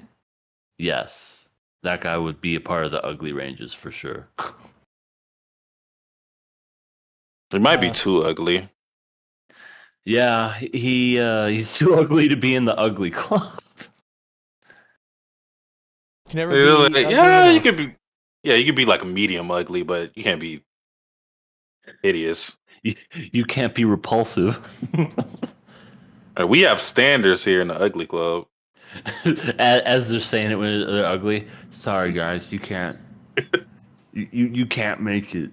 I mean, I'm working with this, but that, woo, that's a whole nother See, level. this is more like a 3 out of 10. You're more like a negative 300 out of 10. You're in the negatives. When we start dipping into the negatives, that's when we gotta reel it back. Maybe some plastic surgery. Come on back, but not now. I do want to mention Disney did not promote this anime at all throughout pretty much the entire time it was airing. It's fascinating. When I first started covering this series, it's crazy. Disney not doing great promotions of stuff. That's true. Yeah, they only promote their shitty Star Wars series. That's what they promote. Yeah. It's unfortunate. And the series, the first episode, I think on my channel that I cover, which is episode 1, got almost 20,000 views or something like that. And by the end of it, the final video, I uploaded it.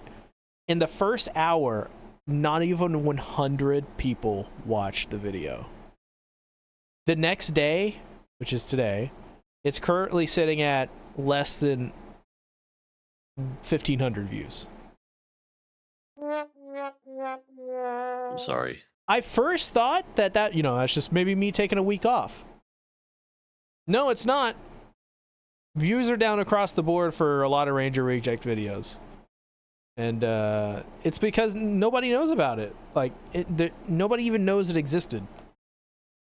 I remember when I first started covering it, for the first, 4 or 5 weeks before the views started to dip off hard, I would get comments every week. How do I watch this? How do I watch this? Where do I watch this? I feel like Disney views anime as a fad more than an actual thing. So they're not promoting this stuff, and it's killing these anime series. Because imagine if people get over this here soon. Don't worry. It's just a phase. It's been going on over a decade plus. It ain't no fade. Yeah. Yeah, I think they did the same thing with Undead Unluck too. They didn't promote it at all, and it was like one of the best anime that was airing the season it came out, the 2 seasons it came out. And I did a video on that too, and nobody watched the video. Nobody even knew what it was. Yeah. And if they did, they didn't know where to watch it. I think Hulu needs to take hold of these, because I know Disney Plus owns Hulu now. So basically, instead of promoting it on Disney Plus, promote it on Hulu. It would do much better.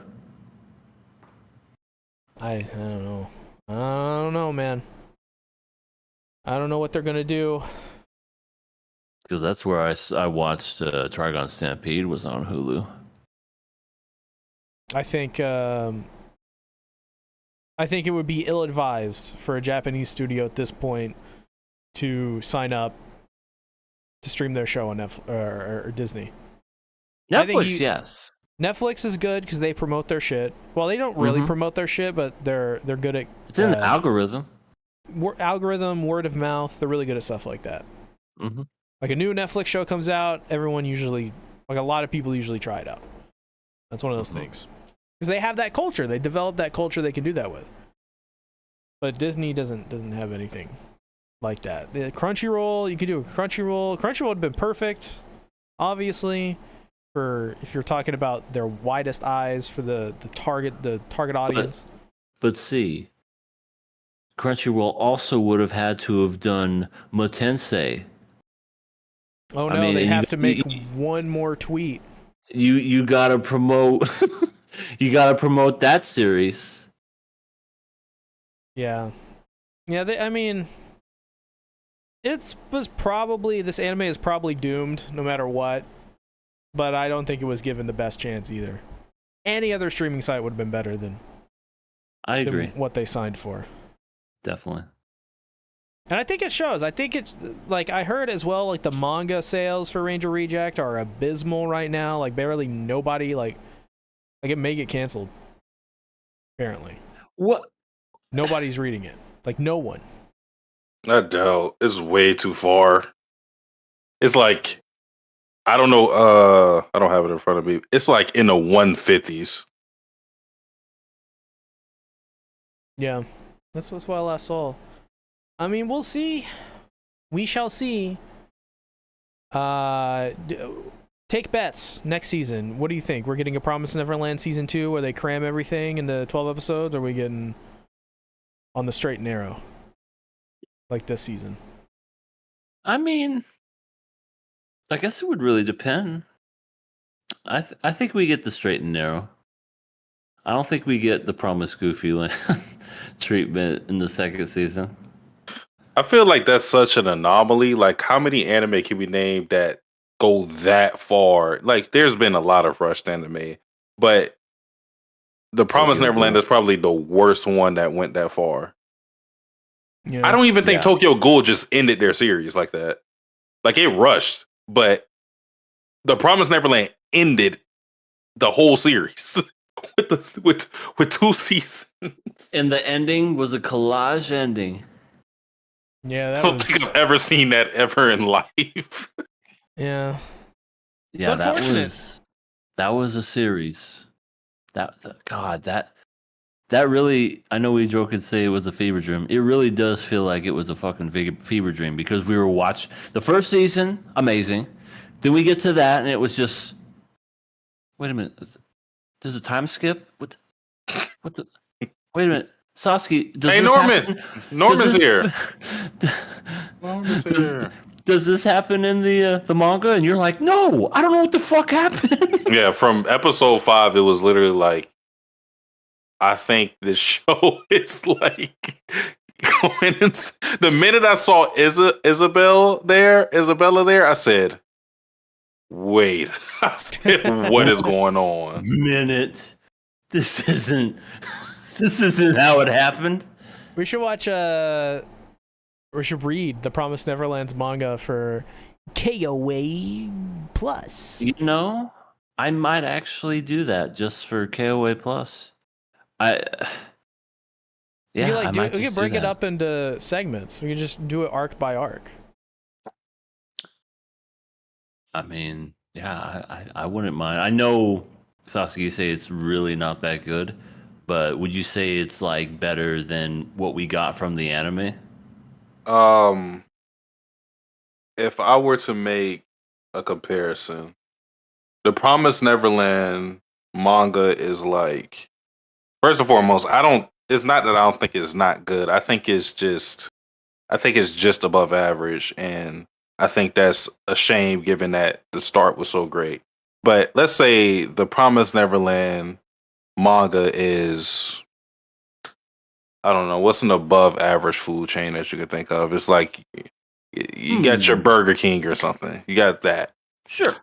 The Promised Neverland anime is like getting disemboweled.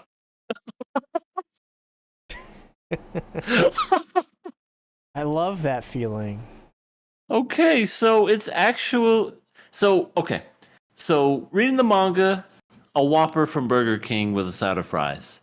The The anime, the manga will make you appreciate, or the manga might make you even more angry with how the anime did, because you guys seen that really? how I was. Uh-huh. So the manga, it's not, the ending is not great or anything like that, and I don't really feel the last arc, but at least there was some thought and consideration to what they were doing. The anime, they just wanted to go home, and it was apparent. It's Wow. remember, I don't know who it was exactly, but I think the team that made that did nobody want to take credit for it. Everybody was like, "Oh, I didn't do it." No, it wasn't me. It was Bill from accounting. Well, his Hey, credits man, are right you here. nailed Like this. he's the one. He's the main guy that thought of this. Like No, nobody no, wanted no, to take no. credit for it. No, that was Ted from IT. Why does the anime studio need an IT department? Yeah, well, you got your files and shit.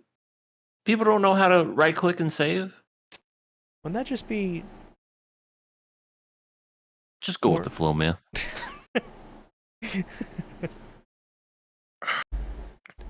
But it's final thoughts to Ranger Yeah. Rejects. It's good. It was a good first season. I liked enjoyed it. I enjoyed it.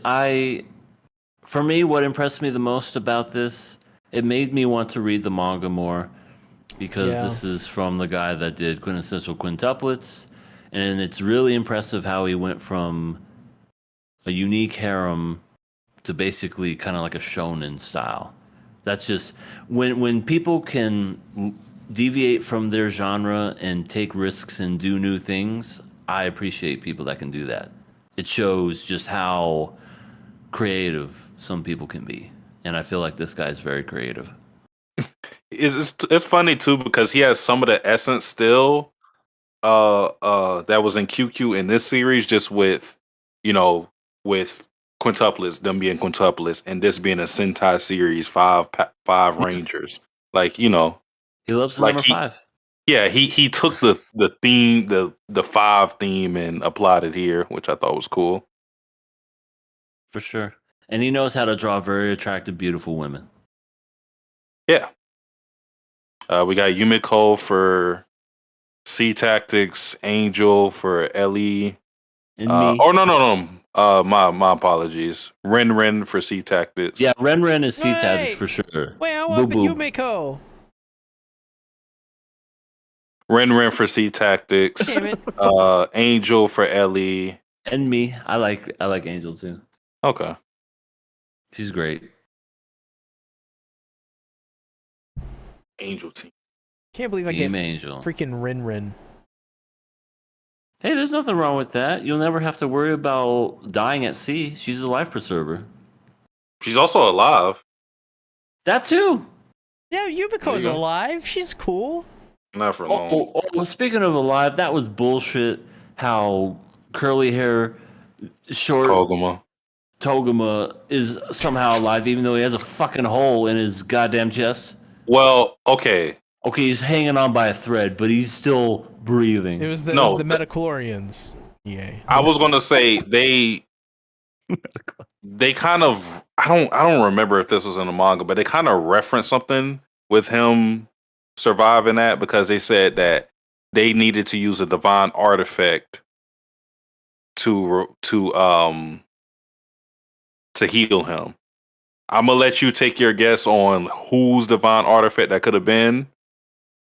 There was only one other dragon keeper there, other than Guys, Blue. Uh,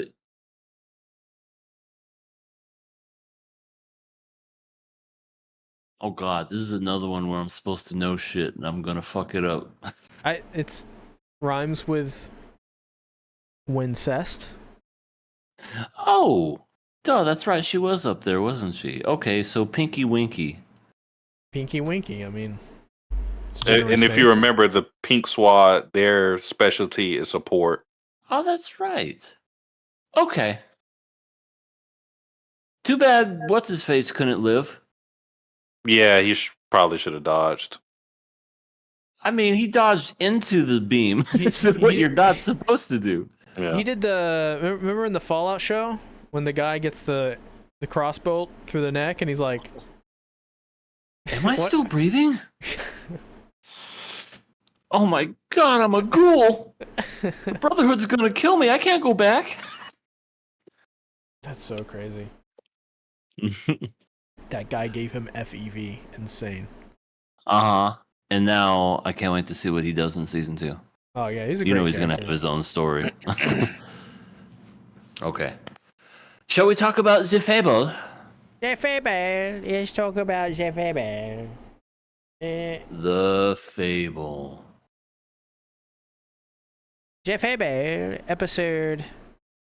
The Fable, episode 13. This was kind of like a come down episode. From the last week's episode, which was insane, by the way. If you still haven't seen it, leave. Go watch it. It was incredible. It was really good. I thought this one was pretty good too. It was a good episode, yeah. The very first scene, we get a dude's ass, and then he gets shot. I mean, that's what he gets for saying he likes it when people watches. Well, you know what? Sunagawa doesn't like to watch, and he killed him. I just imagine that, like, 1 second he's in the act of doing what he was trying to do. He gets knocked out by some mysterious masked man. He wakes up and he's like, "Hey, boss!" And then gets shot and dies. Could you imagine? Go ahead, test out the merchandise. I like it when people watch. Doesn't even see who's behind him. He just feels, wakes up and goes, "Oh, why are my pants down around my ankles? Oh, hey, boss." That's it. That's literally what this guy did. He woke up, died, and no tears were shed for this man. Yeah.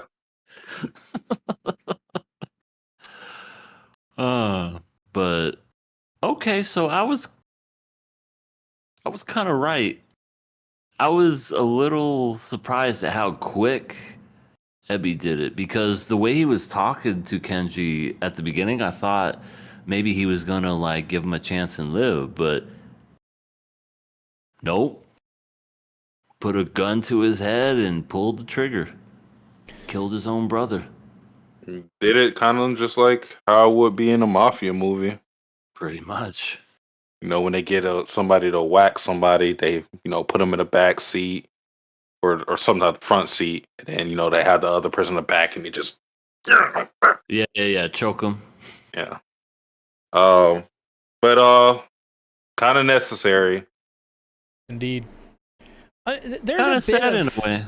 Yeah, it's a bit of like kind of like tragedy and very unfortunate that the guy took the direction he did and had to do what he had to do in the very end, and that's the way his life went.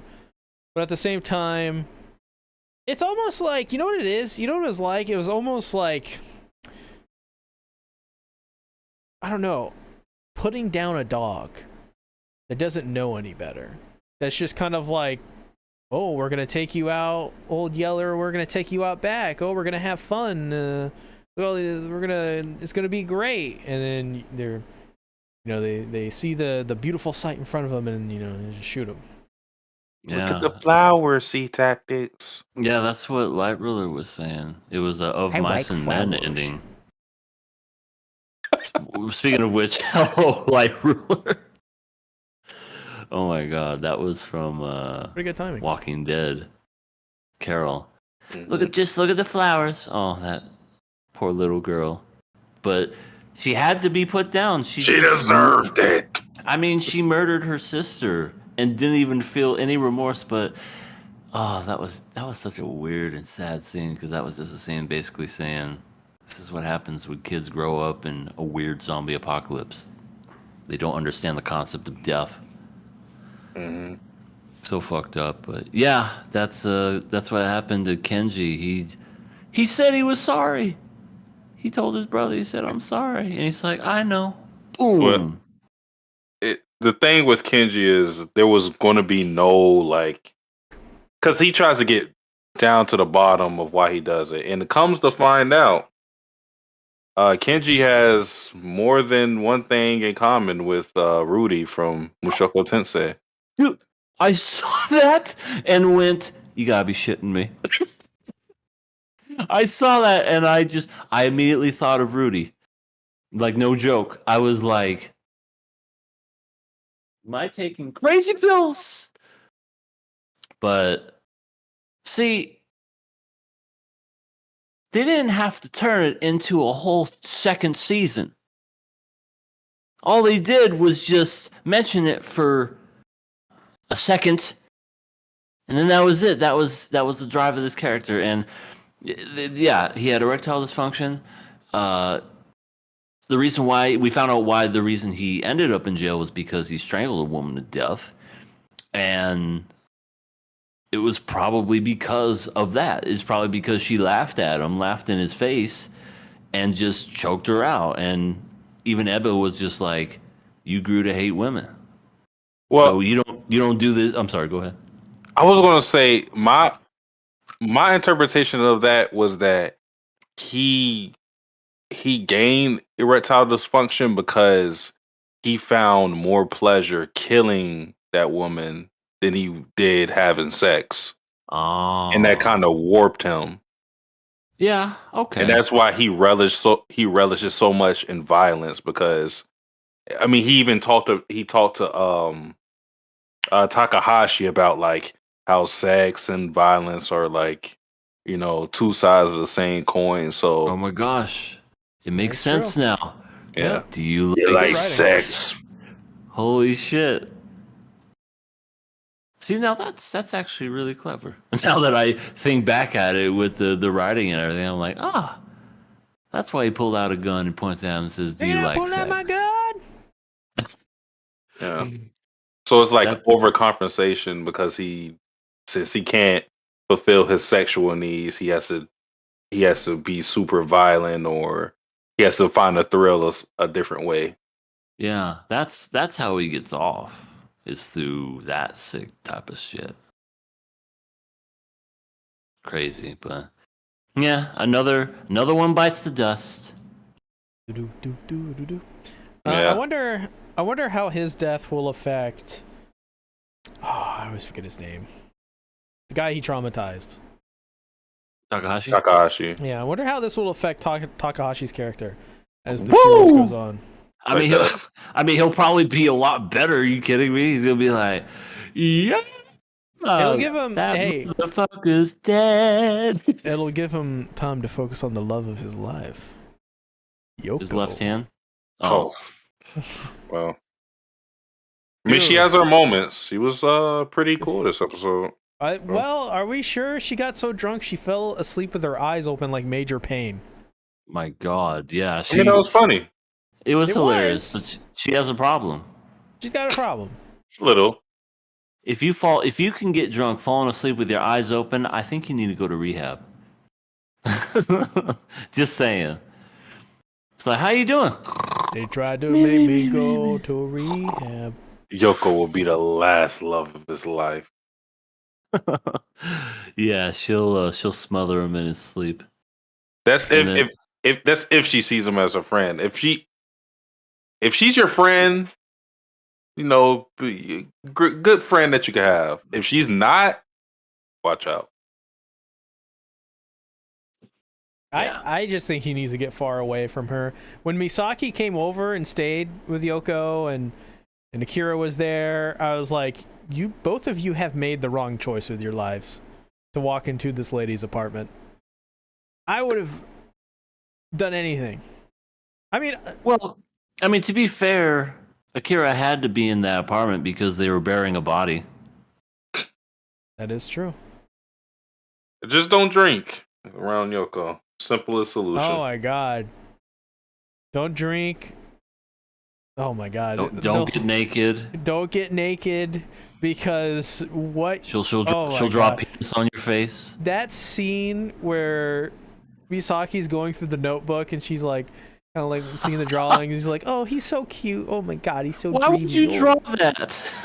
And it just flips That's the what I don't page, understand. and it's Akira documenting in really poor children's like drawings of them picking up a naked Yoko by her feet and hands while she's passed out.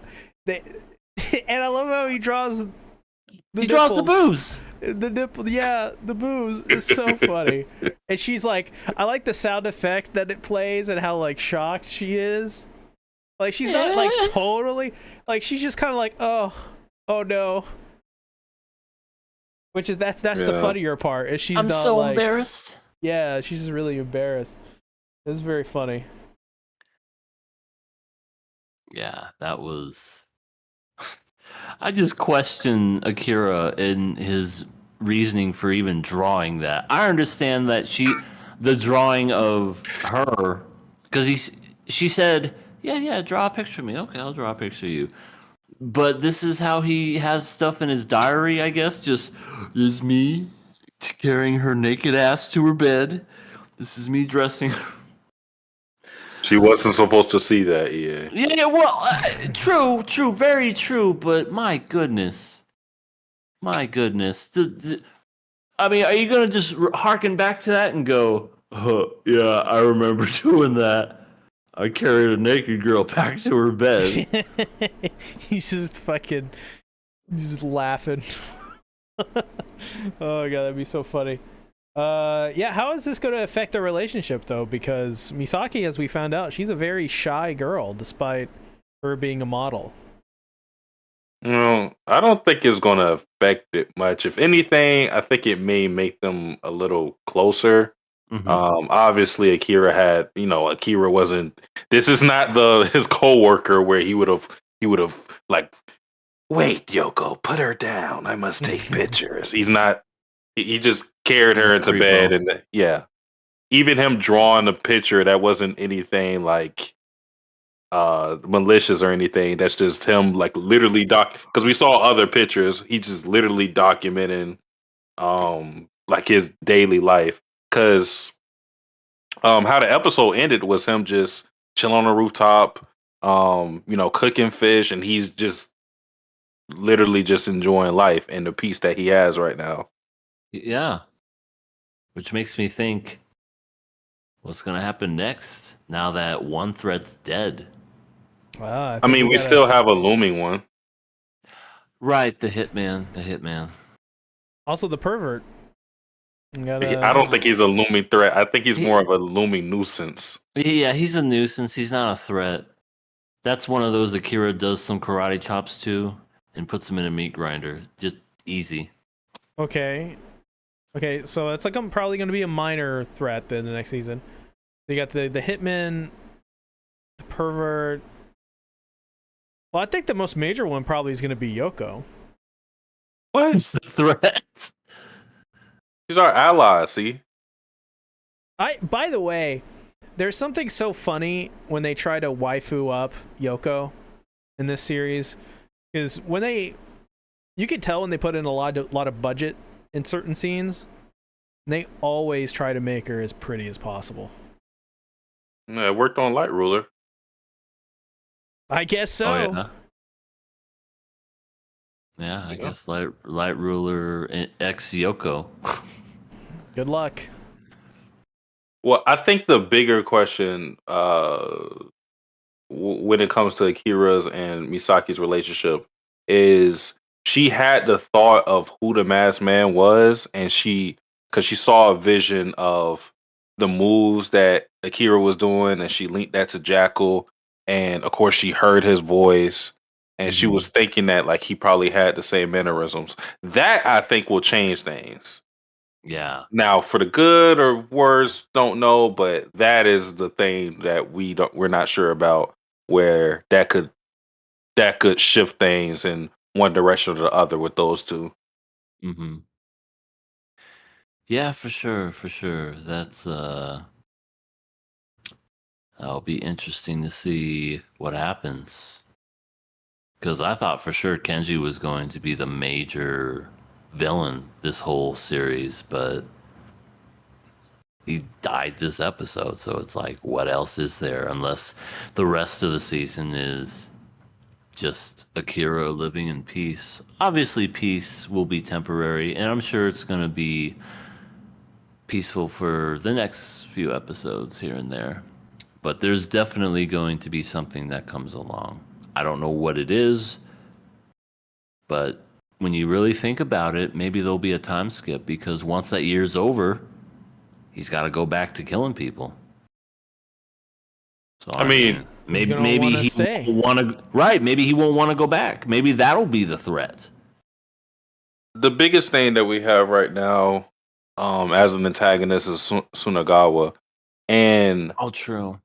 I feel like we look at people like the guy that he killed in the beginning, um, even even though he hasn't gone that far, but Kai Numa, the coworker, the creepy coworker guy, we we have like real animosity towards them, and it's valid for sure. But Sunagawa is somebody that's even worse than those guys because he runs that call girl business. And a detail that I think may be ignored is that he had Misaki's purse, which had her phone and keys in there. Oh And shit. I feel like the only way you can interpret, because Ebby got that back from her. He was like, Give me her purse that has her stuff," and he had it in the trunk and gave it to her. I feel like the way I interpret that scene is that he was going to still try to use her as a call girl, and he was going to use that stuff to track her down or use it against her in some way. Yeah. So yeah, like that guy is a big scum, probably one of the biggest scumbags that we have, even more than Kenji or Kainuma. Yeah. Yeah. True. Ebby was just like trying to tell him straight up, "We're even. Stop it. We're even. My brother's Yeah. dead. Look, he's dead. We're even. Let's let it rest." We still don't know who the second target is. And that's going to be the most important thing because that's being held from us. And I still it think it's Ebby. it was so important that he was willing to kill one of his own men to keep that secret. And um yeah, I forgot I forgot I was going with this. Um even the hitmen were kind of like a little wary about this target as to what would happen after they did it. Yeah. I'm thinking So it's yeah, somebody like a head up, like a boss or something. Because to yeah, me, that's, if it's just a regular Joe Schmo, nobody, no one's going to care. But the fact that they're like, you want us to kill who? With what? Huh? yeah. I don't think I could do this. How about 20 million? Okay, I'm killing him right now. And with that in mind, that makes sense as to why he keeps asking about the Fable, because he's wondering if you guys have the protection of this crazy hitman that's going to interfere with one of my plans, if in fact he is trying to kill somebody um high up or something. Mm-hmm. Yeah, and then that'll bring Akira back out. Just when he thought he was out, they pull me back in because of this motherfucker. Which almost kind of makes me think, would he have even targeted anybody if Kenji didn't fuck up this whole thing from the beginning. No, because I mean that's what it started everything. Right. That was the catalyst to this whole thing. So, Kenji, you son of a bitch. You know. Akira, all he wanted was a normal life. A normal bird that shit on his head. A normal sister that got drunk and fucked with people. Can't we just get normal things anymore? It ain't like it used to be. No, not at all. And Decrepit, you're right. Ebby's hospital is like a hotel. He comes and goes as he pleases. Like how in one episode he's in his tracksuit murdering people, directing people this way and that way, and then the next he's just in the hospital bed with tubes, all his arms like, yeah, I need to be here for like 2 more days. I don't think that's how healing works. Right, I don't think you could just take a pause from healing and be like, I'm gonna do it later, bro. Maybe he was in so much pain, but he was like, I'm so tough, it doesn't matter. I mean, I guess that's the Yakuza boost going for him. I guess. Could be. So are we all gonna play the Yakuza games after this? After this, no. But maybe at some point. I never played a single one, but I've always wanted to. I think I'm gonna start trying to play them on stream or something. I think that would be Oh my really gosh. cool. That's right, Akira's follower. Kuro. Calling him his sensei. God, that guy has a boner for Akira. He was like, tell me everything that he did. Oh, so yeah, he shot him through the wall and His nose. I see his nose. If this was traditional anime, he'd be fucking bleeding out his nose. No, his nose. It was like he was like Oh, it was flexing his flaring. nose. Yeah, it was or flaring his nostrils. That's fucking hilarious. He's like, oh, I'll talk more about Akira. Oh God. And that was the other thing too. I'm just now thinking of. Ebby told. Shit. I know you just said his name. What's his name? Kuro. Kuro. Told Kuro that you're the only one that knows this man's identity. Me and the other boss, essentially. Don't speak a word of it. I almost feel like Kuro's gonna come into the mix of this. I don't know how, but something's gonna happen. Maybe he'll say something too much. Maybe people will try to interrogate him and they'll hurt him more because he's already hurt. They'll just take that already broken foot and fuck it up some more or something. Yeah, I don't know. I don't know. Yeah. I'll see. Anything else? I think that that's about it. Yeah, really. This series just flew right under the radar. Speaking of a show that never got any advertisement, I feel like Ranger Rejects, it didn't get advertisement, but the Fable, I don't think I ever would have seen this show if it wasn't for you, Sasuke. Same. Yes, I don't even think people were talking about it on social media either. Not a single one. Not Demon Slayer has more attention, and Motensei. The Fable, crickets. Yeah, it wasn't on a lot of people's radar. Yeah, I don't know why that is. It's just, I think it's the cover. It looks like it's it could conspiracy. be. The cover, from the one that I see right here, it does kind of look like it could be shitty. Like, not gonna lie. Like, it looks like it could be a stupid, oh, look, he's got a pet bird on his head. Oh, God, this is a stupid show. But a lot better than I thought it would be. Very good show, yeah. Very, very good. It is now time to get into viewer questions. Viewer questions! Woo, that's my favorite time. First question. You're going to war. Who are you following? Luffy, Luke, Erwin Smith, or Roy Mustang? We've had this question before. I don't feel know if like it's the we same did. options. I don't know either, but definitely I'm going with Lelouch. Why? Because he's smart. Yeah, you're gonna die. No. I'm the smart pawn. No, Yeah, I don't. I mean, like out of these options, they all have their flaws, but Lelouch especially,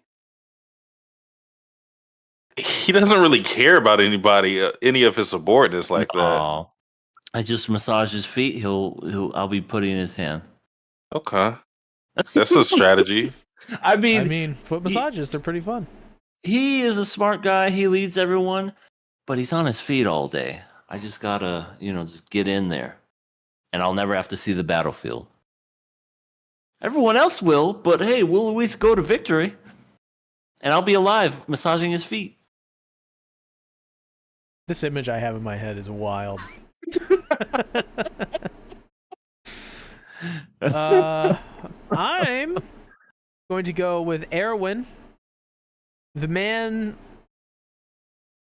I mean, yeah, he kind of crazy, but like if I work for Erwin, I'm gonna die in some awesome way. That's not guaranteed, but you will die. That's guaranteed. His mortality rate is. And like I know he'll like complete his goals. Like I know I'll believe everything he says because he's got one arm. I mean, he leads fight and charge the battle while he's got a Titan biting his arm off. That's amazing. I think the question that we got before that was similar to this. I don't think it was the same. I think it was like who was the best general or something like that. I think that was the question. Because this is different to me. Because to me, Erwin is the best commander on here. I feel like I would run through a wall for Erwin. But if I was choosing someone I want to follow, meaning I want to make it out alive, it would either be Roy or Luffy. And I'm thinking Luffy because just because I know he's going to take on the brunt of the work. And it's not a guarantee that I have to do anything. And then if I get hurt, he's going to beat up whoever beat me up. And if you'll be safe from the biggest person, because Luffy always fights the biggest people. Yeah. So if you come up upon Big Mom and you're a part of the Straw Hats, you're good. Cakey. Wendy Cakey. My favorite quote. Next question: which of these movies is the best, Wizard of Oz or Willy Wonka and the Chocolate Factory? Both are pretty good. Willy Wonka for me. Willy Wonka is my personal favorite. Yeah, if we're talking about the original Gene Wilder from the 70s, Willy Wonka and the Chocolate Factory, absolutely. And it's crazy because they picked both of these. I feel like that's intentional because both are kind of like geared towards kids and family movies, but they both have very crazy, weird, subliminal messaging. Because Wizard of Oz, I guess, syncs up to Pink Floyd's, I think it's called Time. Or whatever the fuck. Oh, Dark Side of the Moon. That's what it was. And it's supposed to be like a trippy acid kind of like experience and get people melting. Anyway, Willy Wonka and the Chocolate Factory. It's a kid's movie that has a chicken getting decapitated on screen. No cap. You actually see a chicken get its head cut off in Willy Wonka and the Chocolate Factory. For that, I give it it's due. I do love Willy Wonka and the Chocolate Factory. As a kid, I did not know that.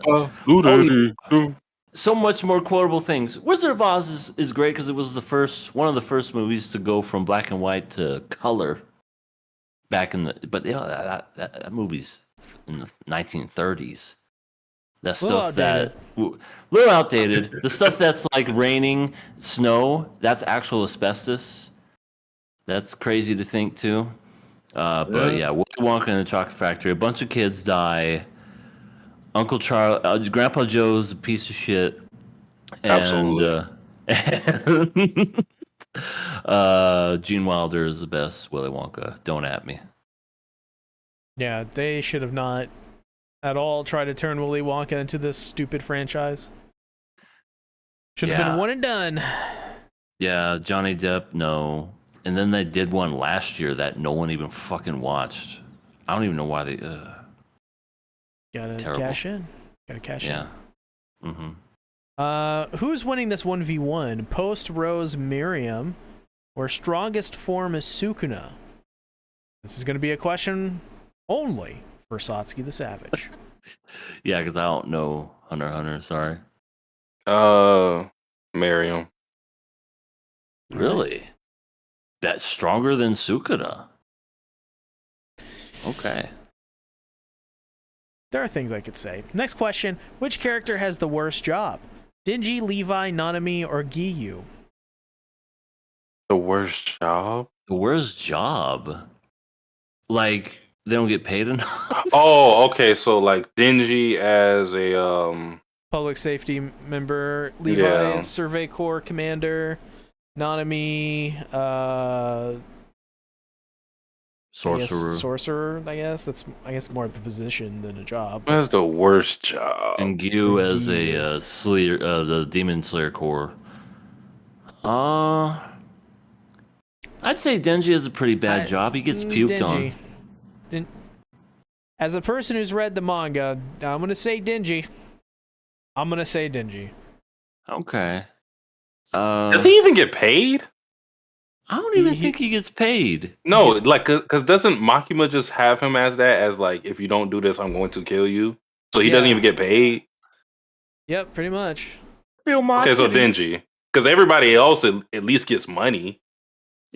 Nanami got paid, and he even talked about it. He's like, I'm just gonna do this before closing time, and if you're not dead, I'm leaving. Closing time. Yeah. Yeah, I think it's either, to me, it's like either Dingy or Levi. Nanami's is probably a close second. Because Levi's just living. Levi, he is swinging through the air at breakneck speed, slicing things. All the ladies just annoy the fuck out of him because they're always like, "Oh my god, Levi, you're so short king." So yeah. He also went through the rumbling. Kind of. He lost parts of his body. Yeah, he got blown up by Zeke. Nanami got blown up. He got his back blown out. Oh my god. And Giyu? He's a Hashira. He's good. He's to good. be determined. Yeah, I mean, it could get worse. Who knows? But I mean, if you hang around Mitsuri Kanroji, are you losing? No. Might be losing your life, yes. Everybody dies around here, and she's like, "Why is everyone dying?" Next question: out of these universes, which four suits Pain? Which four suits Pain from Naruto the best? One Punch Man, Attack on Titan, JoJo's Bizarre Adventure, Jujutsu Kaisen, or My Hero Academia? Keep going. Knows more. Oh, Demon Slayer, Dragon Ball Z, and Bleak. Bleach, My Hero, Jujutsu Kaisen, and One Punch? I'd say One Punch. I feel like no, I don't. I feel like he's not goofy enough to be a JoJo character. Not to say all of the villains are like that. I feel like it would be either Dragon Ball Z or No, I could actually see someone like a Pain in Attack on Titan, like with his philosophy at least. Maybe not his power, of course. That would be kind of crazy, but his philosophy definitely. There you go. Out of these four, who's your favorite Naruto character? Itachi, Minato, Madara, or Naruto? Yeah, I believe it. Gotta believe it! I smoked 500 cigarettes this morning! Yeah, I believe it. I have throat cancer. David Bowie sensei! I'll say it's been a long time since I watched Naruto. So I'll say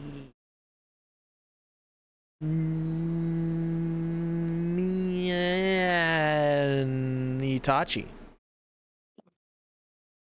I'm going with Naruto. Same, even though I never really fully watched it. Naruto, he's the main character. This is a all-out fight. Who was the last man standing? Omni-Man from Invincible, Mahoraga from Jujutsu Kaisen, Homelander from The Boys, so he's not winning, or Superman. Superman. I want to say Homelander's probably the first one gone.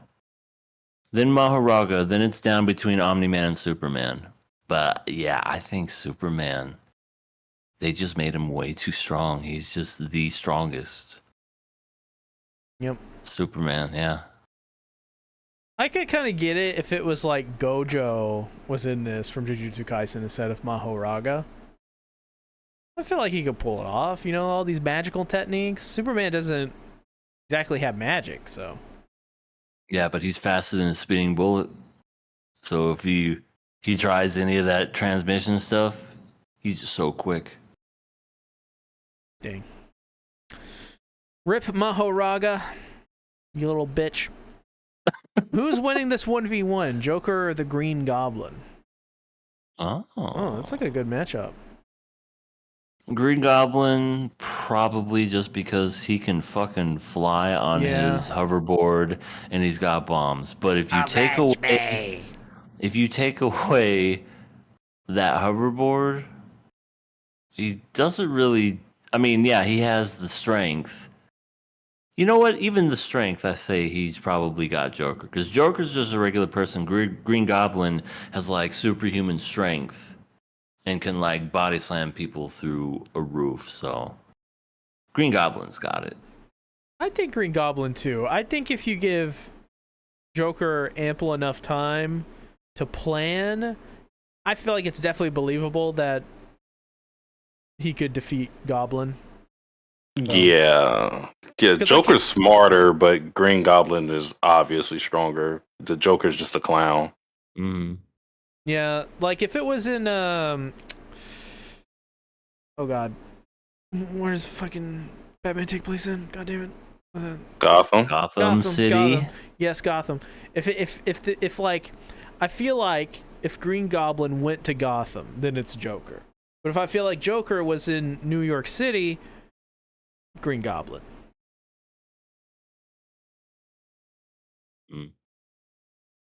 I'm walking here, clown. Hey, I'm trying to make a pizza pie over here, right in the middle of the road. I don't think that's gonna work. I don't think he's gonna cook, sir. He gets killed by he gets like stampeded to death by people just trying to get to their subway in time. No. Adorable witnessing all of this is like, what the fuck? New York moment. And then they just pass by his body. Cool. What happened to that Need to go. Damn. I think he needs to go to the hospital. Is he breathing? Oh, take a picture of it. I'll post it later. Yeah, selfie. Rank these four characters in terms of writing: Pain, Aizen, Miriam, or Itachi. Somebody watching a lot of shonen lately. Yeah, but I don't really know much from this. So the only one I know is Aizen. I heard Pain's a great villain. So. I guess I'll answer. So for me, it would be Miriam at the top, the apex, so to speak, and then I would have Aizen, then I would have Pain, and then Itachi. Yeah. There you go. Who is your favorite character whose name starts with T? Toji, Tanjiro-kun, Toge, or Todoroki? Tanjiro. Yeah, Tanjiro's just really good. Todoroki is an emo teenager, but Tanjiro, you root for that guy. And Toji's just a deadbeat, yeah. Yeah. I'm going with my nephew, Tanjiro. Mm-hmm.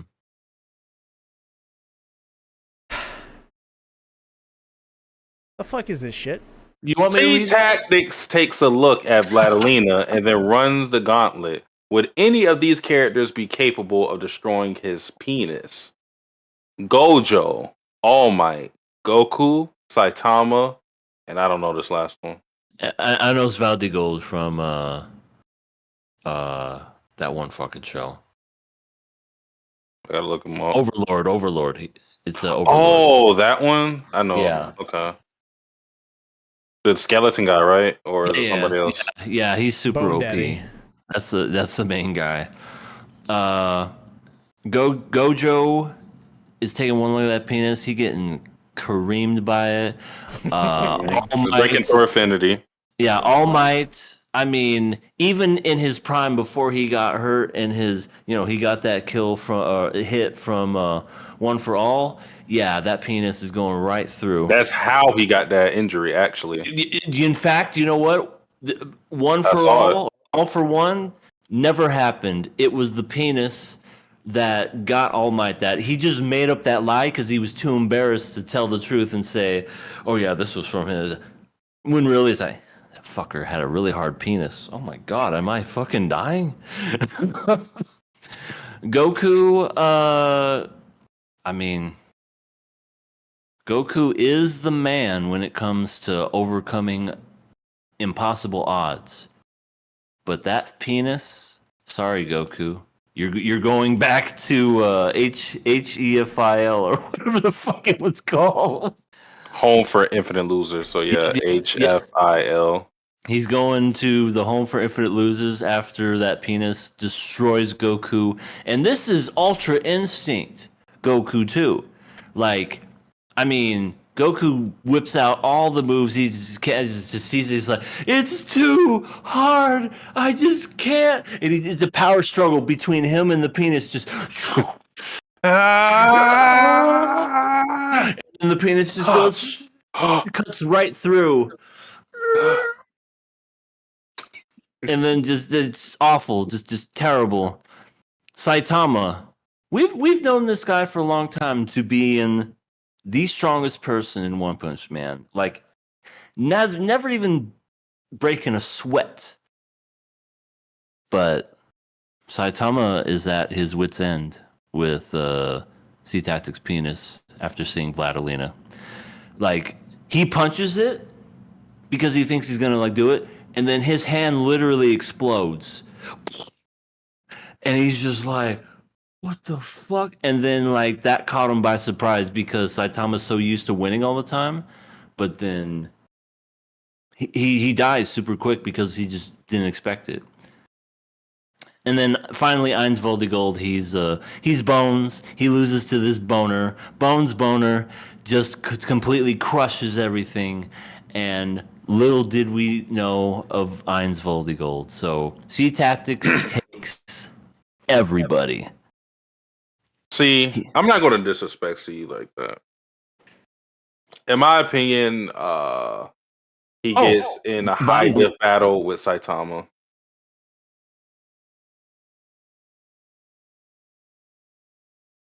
Okay.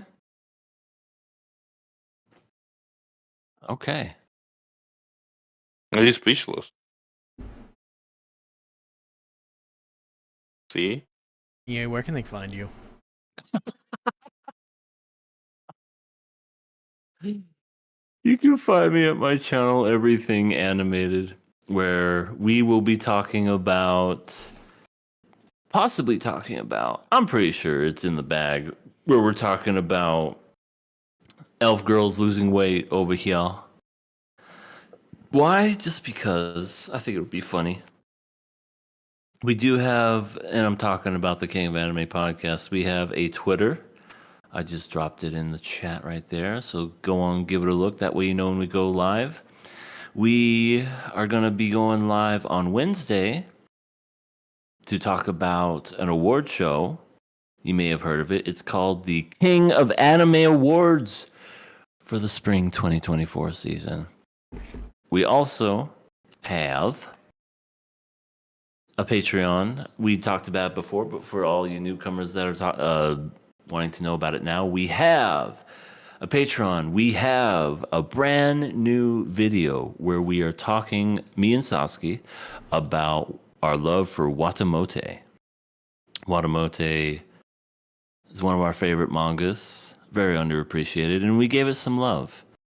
You can give us some love too by giving us only $1. Become a Patreon now. Become a member, and you get access to all of our back catalog too.